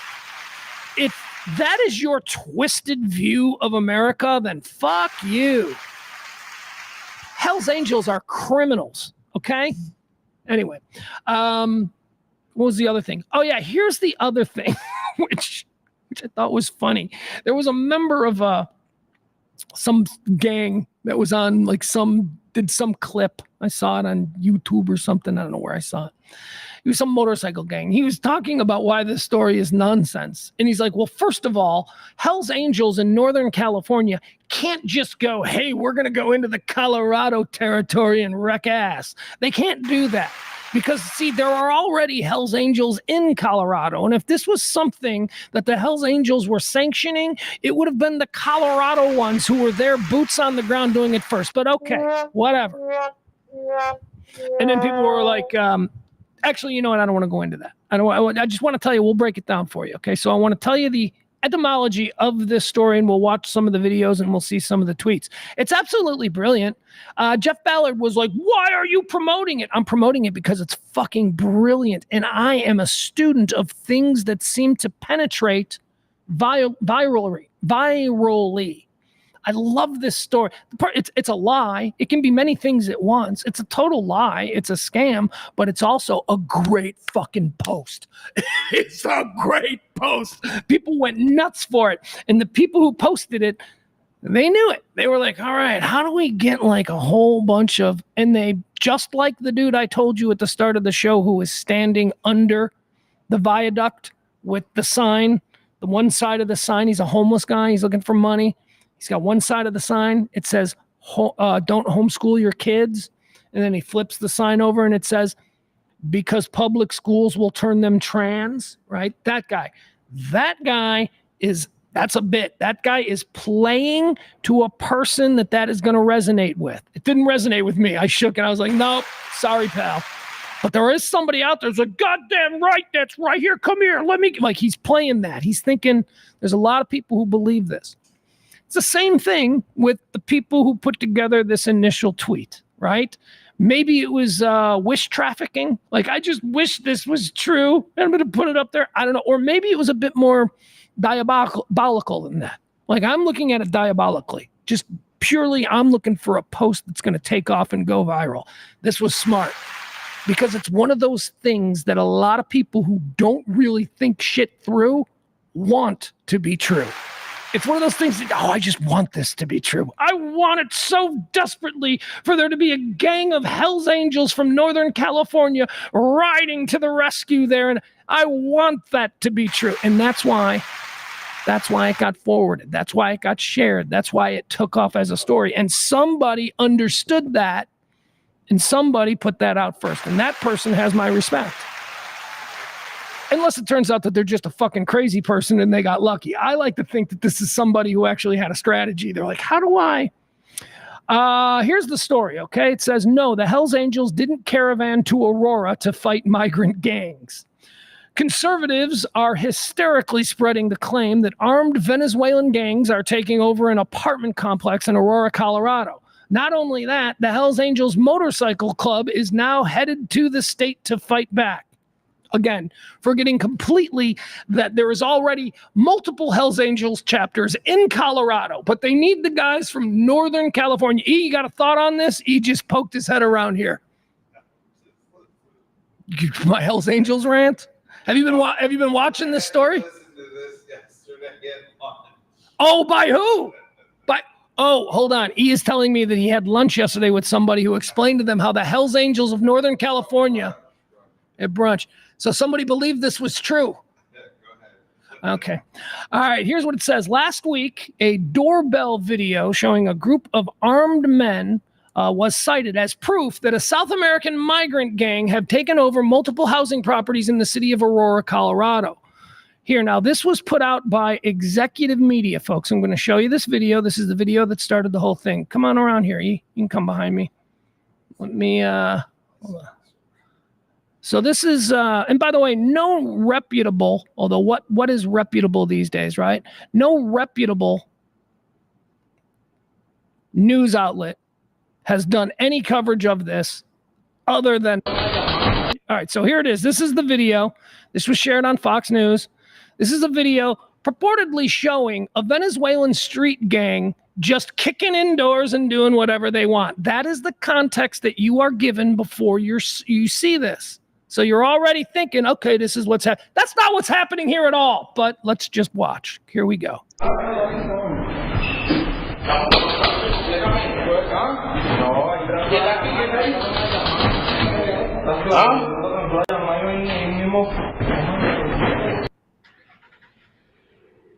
right, so that is supposedly, and that might just be a shitty apartment. I don't know. The Venezuelans is taking over. Okay, here you go. They just jacked them? I mean, this just looks like street crime. I don't know what we're looking at here. There's no context to it. Bro, damn, they done made a mess and shit. Okay. So anyway, there's you go. That's the... Hold on. 31 of you are in the chat room. How many of you believe this was true? I want you to say, of the people not listening, but of the 31 who are currently in this chat room, I want to know how many of you believe that this was true. Let's continue on with the story. Okay, so that's how it became a thing. Fox News played that video and presented it, an unreliable narrator. They presented it as, this is the Venezuelan gang that has taken over an apartment complex in Aurora, Colorado. Okay, so that's what you're supposed to believe and trust. It wasn't true. The Aurora, Colorado police, they've been on all the other, platforms that are talking about it going, yeah, this, we got a migrant crime problem, but not unlike any other city. And that apartment complex, it hasn't been taken over. So we've pretty much got it from local authorities that this is not a thing. Now, how does the right answer that? The right has answered that with a whole bunch of things saying that the Venezuelan crime gang cartel has paid off the local police. So, see, because they want to believe that this is all happening, so they're willing to believe some of the most brain-dead bullshit that's being offered out. So if you believe that the chief of Aurora, Colorado, has been bought and paid for to turn his town over to a Venezuelan street gang, then you're a fool. There are hundreds of other people on TikTok, hundreds of people on Twitter, on Facebook, who have gone to the scene to film their own live videos, and every single one of them has debunked this idea that there is a Venezuelan street gang that has taken over Aurora, Colorado. But that didn't stop. That happened, and then what happened on Friday night? On Friday night, somebody got the idea to show this. Here's the video that started this off. Ready? Hold on. Let's see what this crazy person. All right, here you go. So this is a TikTok though. I don't want to show this as a TikTok, but that's okay. Let's see what this is. Ugh.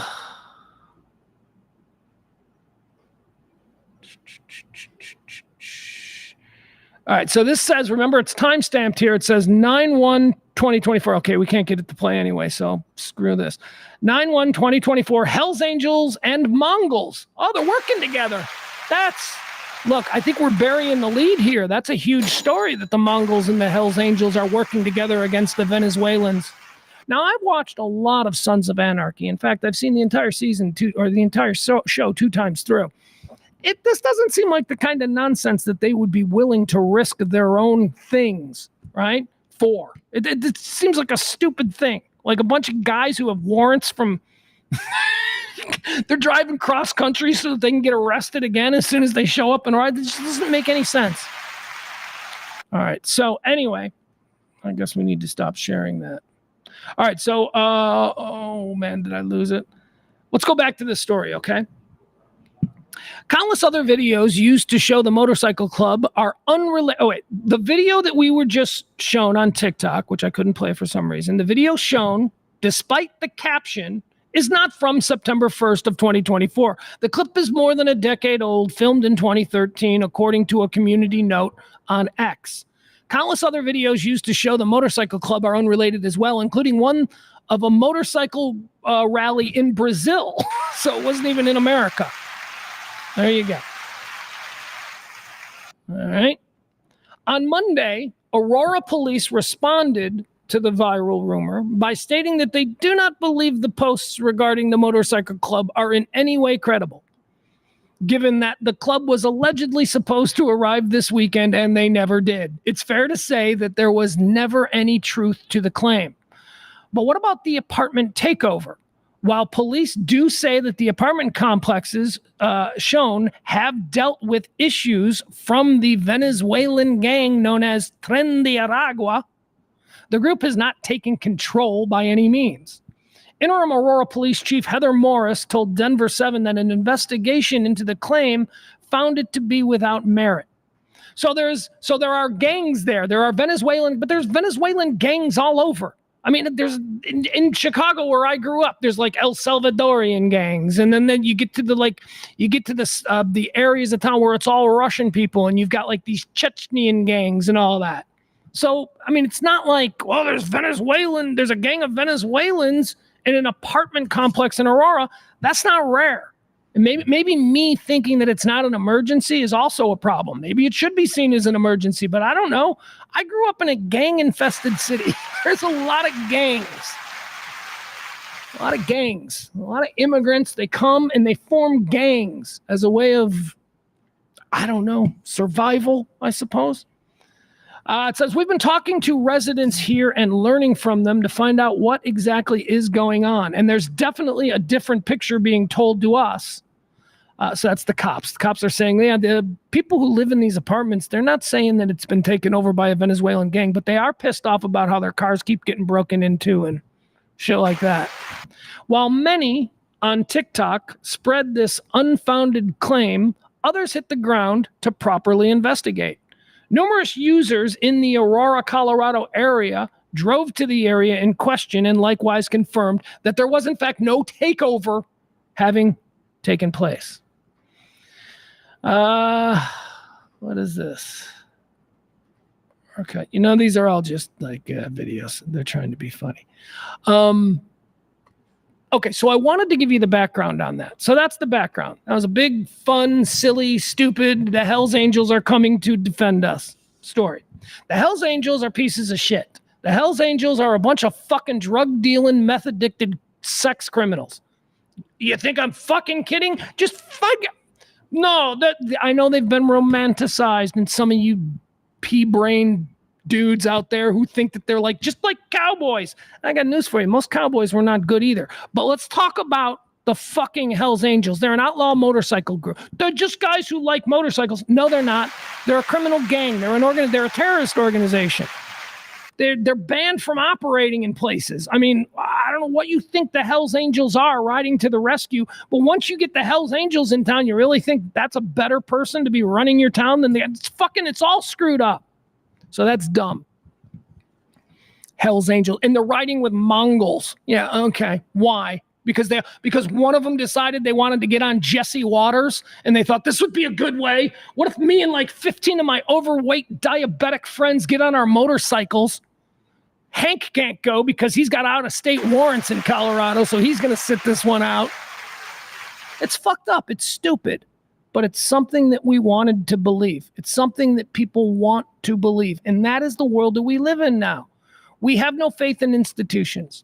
Institutions are things that we used to be able to look to as North Stars, as things to say, okay, if that institution says that, I'm going to go with that as being my North Star on this issue.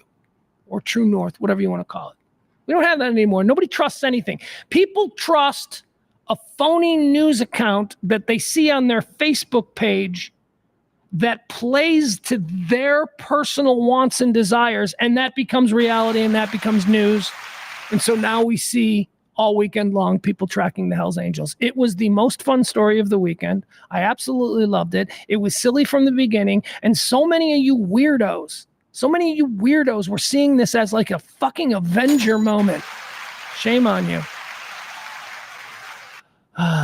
Byron says, no way Byron believed this. No, Byron says, I saw a clip of a family moving out of the complex, but the dad wasn't obvious. Those fucking apartment complexes are fucked up anyway.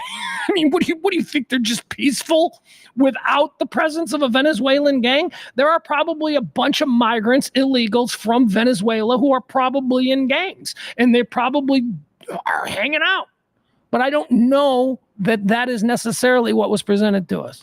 It's a bad fucking apartment complex. Do you want to start now being concerned about every bad apartment complex in America? This one is in fucking Aurora. It's probably not even the worst apartment complex in that area. I got to imagine something worse is happening in Denver. So, I mean, it's just silly. It's people, they manufactured a story to get people all stirred up, and the story was something that people wanted to believe, regardless of how many holes there were in it. When looked at objectively, there were just so many holes. The best one being, of course, that the Colorado Hells Angels would never allow this. This is not. You can't just roll into somebody else's area and take it over and wage a war. But, doesn't matter. Fun story, best story of the weekend. Although, was it the best story of the weekend? Because we got one coming up that I think might be even better. Here's something. Oh, no, this needs to be mentioned too, because we've been talking about it for the last couple of days. You know the Oasis story? How they're just selling out concerts. They only named like 6 shows, sold them out immediately. Well, the secondary ticket market, this is something we're hearing about now. So people bought tickets. They were like $200 a ticket. That's what the Oasis set the price at. Like $200 a ticket. And the secondary market are selling them for like thousands of dollars. You know how this happens. We see this with Beyonce or Taylor Swift or whatever. Well, they're going through it right now in England. And here, dynamic pricing is the new term that is being used. We used to call it surge pricing. We're seeing it. Remember, I did a story a few months back about how fast food restaurants are now going to be using dynamic pricing or surge pricing. A Big Mac costs $2.50. What is it? 1998. A Big Mac costs $5, but during surge pricing, it's going to cost $7. Right? That's a new thing that American capitalism has given the world in the last couple of years. When you really need it, we're going to fuck you hardest, right? Oh my goodness. So dynamic pricing is being used now in tickets, and I'm going to read you the story. Oasis ticket. What is dynamic pricing and how does it work? Thousands of Oasis fans waited long hours in virtual queues this weekend to get their hands on tickets for the British band's reunion show. Many fans who waited for more than 3 hours thinking they would pay the initial advertised price of £148 ended up paying double that. So what is dynamic pricing? Dynamic pricing, also known as surge pricing, is a strategy in which businesses push up prices at times of high demand. This is commonly seen in airline ticket prices and hotel room rates, as well as Uber surge pricing during peak traffic hours. Ticketmaster has said that for concert tickets, artists or promoters are responsible for determining the number of tickets and to set the price of the face value. They can opt for dynamic pricing if they want, and it is implemented once Ticketmaster gets their approval. All right, so Oasis management signed off on the dynamic pricing. Now, before you think they're awful, so has every other band ever since they introduced it. So let's stop pretending like...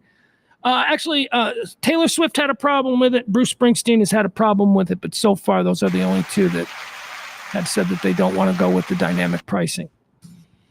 So here's what's happening with the dynamic pricing. Well, I'll tell you. Is dynamic pricing legal? While dynamic pricing might seem unfair to customers, it is considered legal as long as the company follows laws and regulations related to pricing transparency. It's just how much are you willing to pay for this, which I'm kind of okay with, especially for things like concert tickets. You don't need to go to a concert ticket.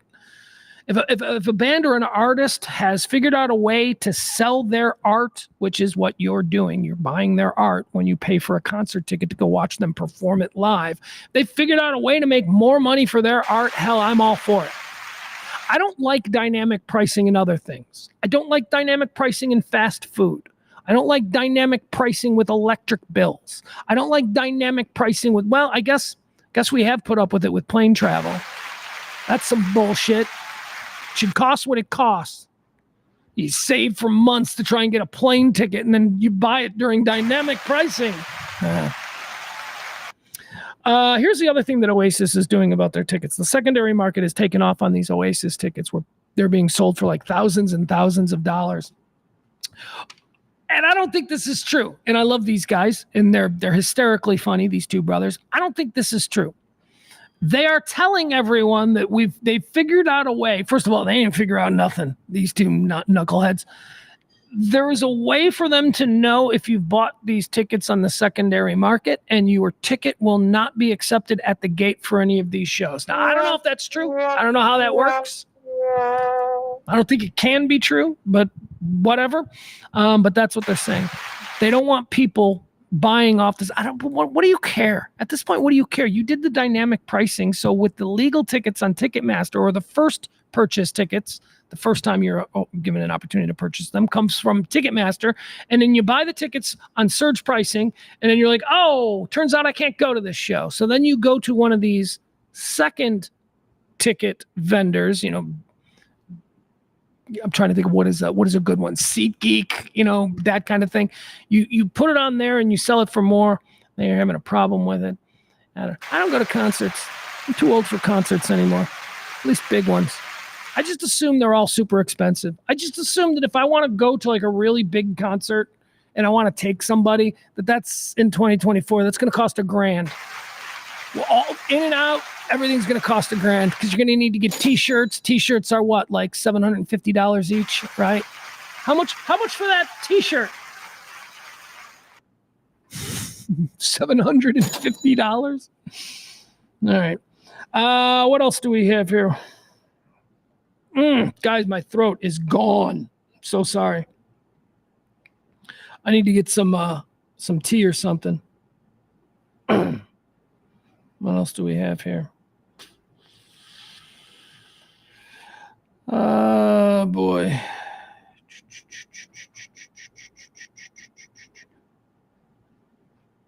Yeah, we don't need to see that. Some dude at the Texas A&M game, he kicked a field goal, got $50K. That was pretty cool. Good for him. After missing it, he kicked the field goal. It was like a kick a field goal. If you make it, you get $50K. And he kicked it from 45 yards, and he missed it. And then everybody was making fun of him, and he was running his mouth. He's like, I could do it. And so they said, okay, we can get one more chance. We'll move it back to 50 yards.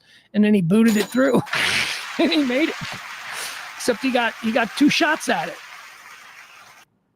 Supposed to only get 1 shot at it. There was no deal for him kicking a 50-yard field goal. There was a deal for him to make a 45-yard field goal, and he got his chance to kick the 45-yard field goal, and he didn't make it. At that point, if I'm a lawyer, I'm thinking about the people who sponsored this event.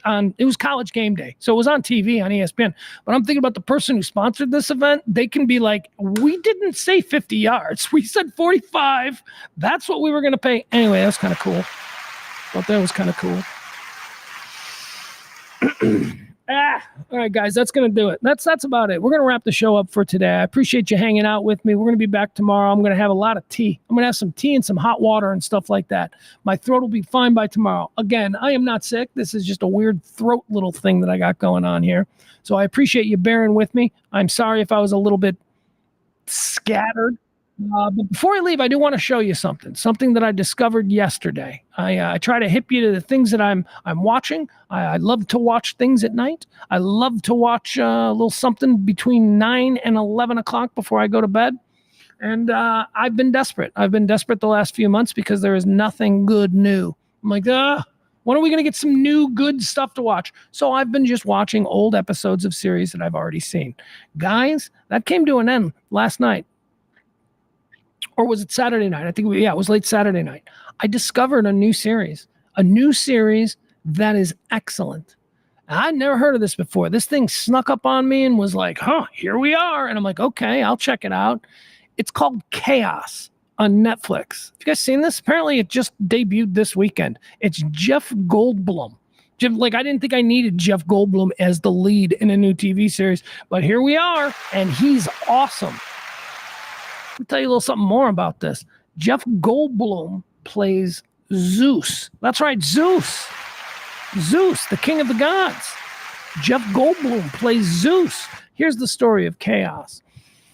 I describe it as Clash of the Titans meets Succession set in the modern day with Jeff Goldblum as Zeus. There you go. Here's the premise. Let's pretend Jesus never came around. Let's pretend there's no such thing as Christianity, Judaism. Let's just pretend that the entire world rolled with the whole Greek gods thing from the ancient times all the way through modern times. And let's also assume that the Greek gods have made themselves known. Unlike Judeo-Christian God, who it's all about faith, these Greek gods are actually, on the streets and intervening in our lives and all that kind of stuff. That's the premise here. It is the year 2024. Jeff Goldblum is Zeus. He is living on Mount Olympus, and he's not living in a cave or in some golden palace. No, he lives in like a really kick-ass Malibu-style mansion on top of, he's Zeus. He's got all the cool shit. His brother Poseidon lives on this like super yacht in the middle of the ocean. Poseidon lives like a pimp out there. Anyway, it's a very interesting modern story, modern take on the great Greek myths. Now, I don't know if you need to be a fan of Greek mythology. I am. I was a little Greek mythology nerd. Hey, I'm Gen X, man. We came up in the Clash of the Titans days, so I was really big into that stuff. But if you love the stories of Greek mythology, Orpheus and Hades and all of the, this is a really interesting series that takes place in the modern times, and it follows the Clash of the Titans. It follows all of the Titans deciding that they're going to challenge Zeus, and it takes place in the modern day, and it's brother against brother and child against father and all of that crazy stuff. I might, a little pro tip for you, I would have your Wikipedia page open for the show. Before I watch it, I would go and I would find chaos on Wikipedia, go down to the cast, and then as you start seeing the characters being introduced, all the characters have their own Wikipedia page because all the characters are actual fucking Greek gods. But learn about what they're the gods of, and then watch their characters. It's really well done. Really well done. Prometheus has always been my favorite of the Greek gods, and anybody who's into Greek mythology, why would you ever want anyone other than Prometheus? Prometheus, of course, gave us fire. He is the god of fire. And more than that, Prometheus is the guy who advocated for humanity. When Zeus wanted to wipe us all out, it was Prometheus who was like, nah, man, these people are cool. Look, I taught them about fire, and now they're burning shit down. They're hysterical. The character who plays Prometheus is incredible in this. He's the narrator of the story, and he's played by Stannis Baratheon from Game of Thrones. Jeff Goldblum. It's called Chaos. I think you'll really enjoy it. It's smart. It's funny. It's cool. It's big budget. It's everything that you want from a series. So we'll watch the trailer. This is what it looks like. This is Chaos, new on Netflix this weekend. I'm only 3 episodes in, but I'm like down. This is good. All right, here we go. Come on, Chaos. Mortals, I made you. And this is how you repay me.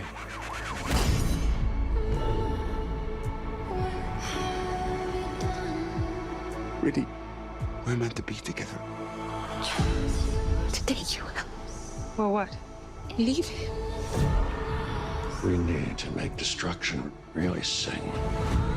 Dad, some humans are nice. They don't matter. I defy the gods. You're where you belong, down in the dark! What is this place? Why didn't I turn to stone? Because you're fucking dead. Serve the gods, great honor, right? And it'd do you all good to remember that. Why'd you do that? Why'd you shoot me? Who are you? What if I told you you could see your wife again?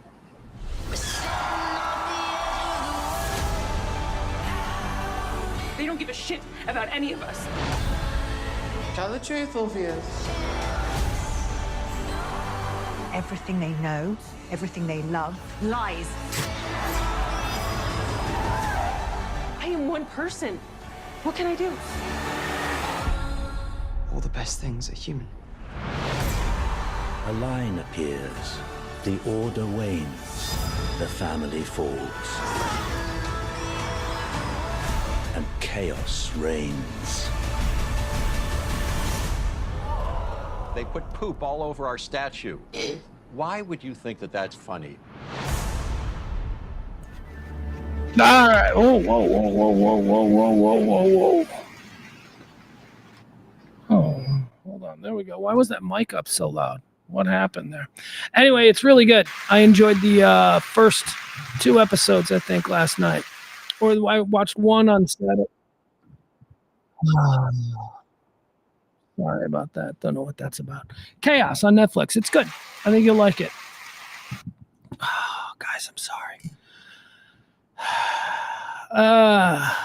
It's hurting me today, but we will be back tomorrow. Appreciate y'all hanging out with me today. I'm gonna shut up now. I'm not gonna talk so much. I'm gonna baby my throat, and we'll be able to do a full show with all the energy that you've come to expect. It's very low energy today. Very low energy.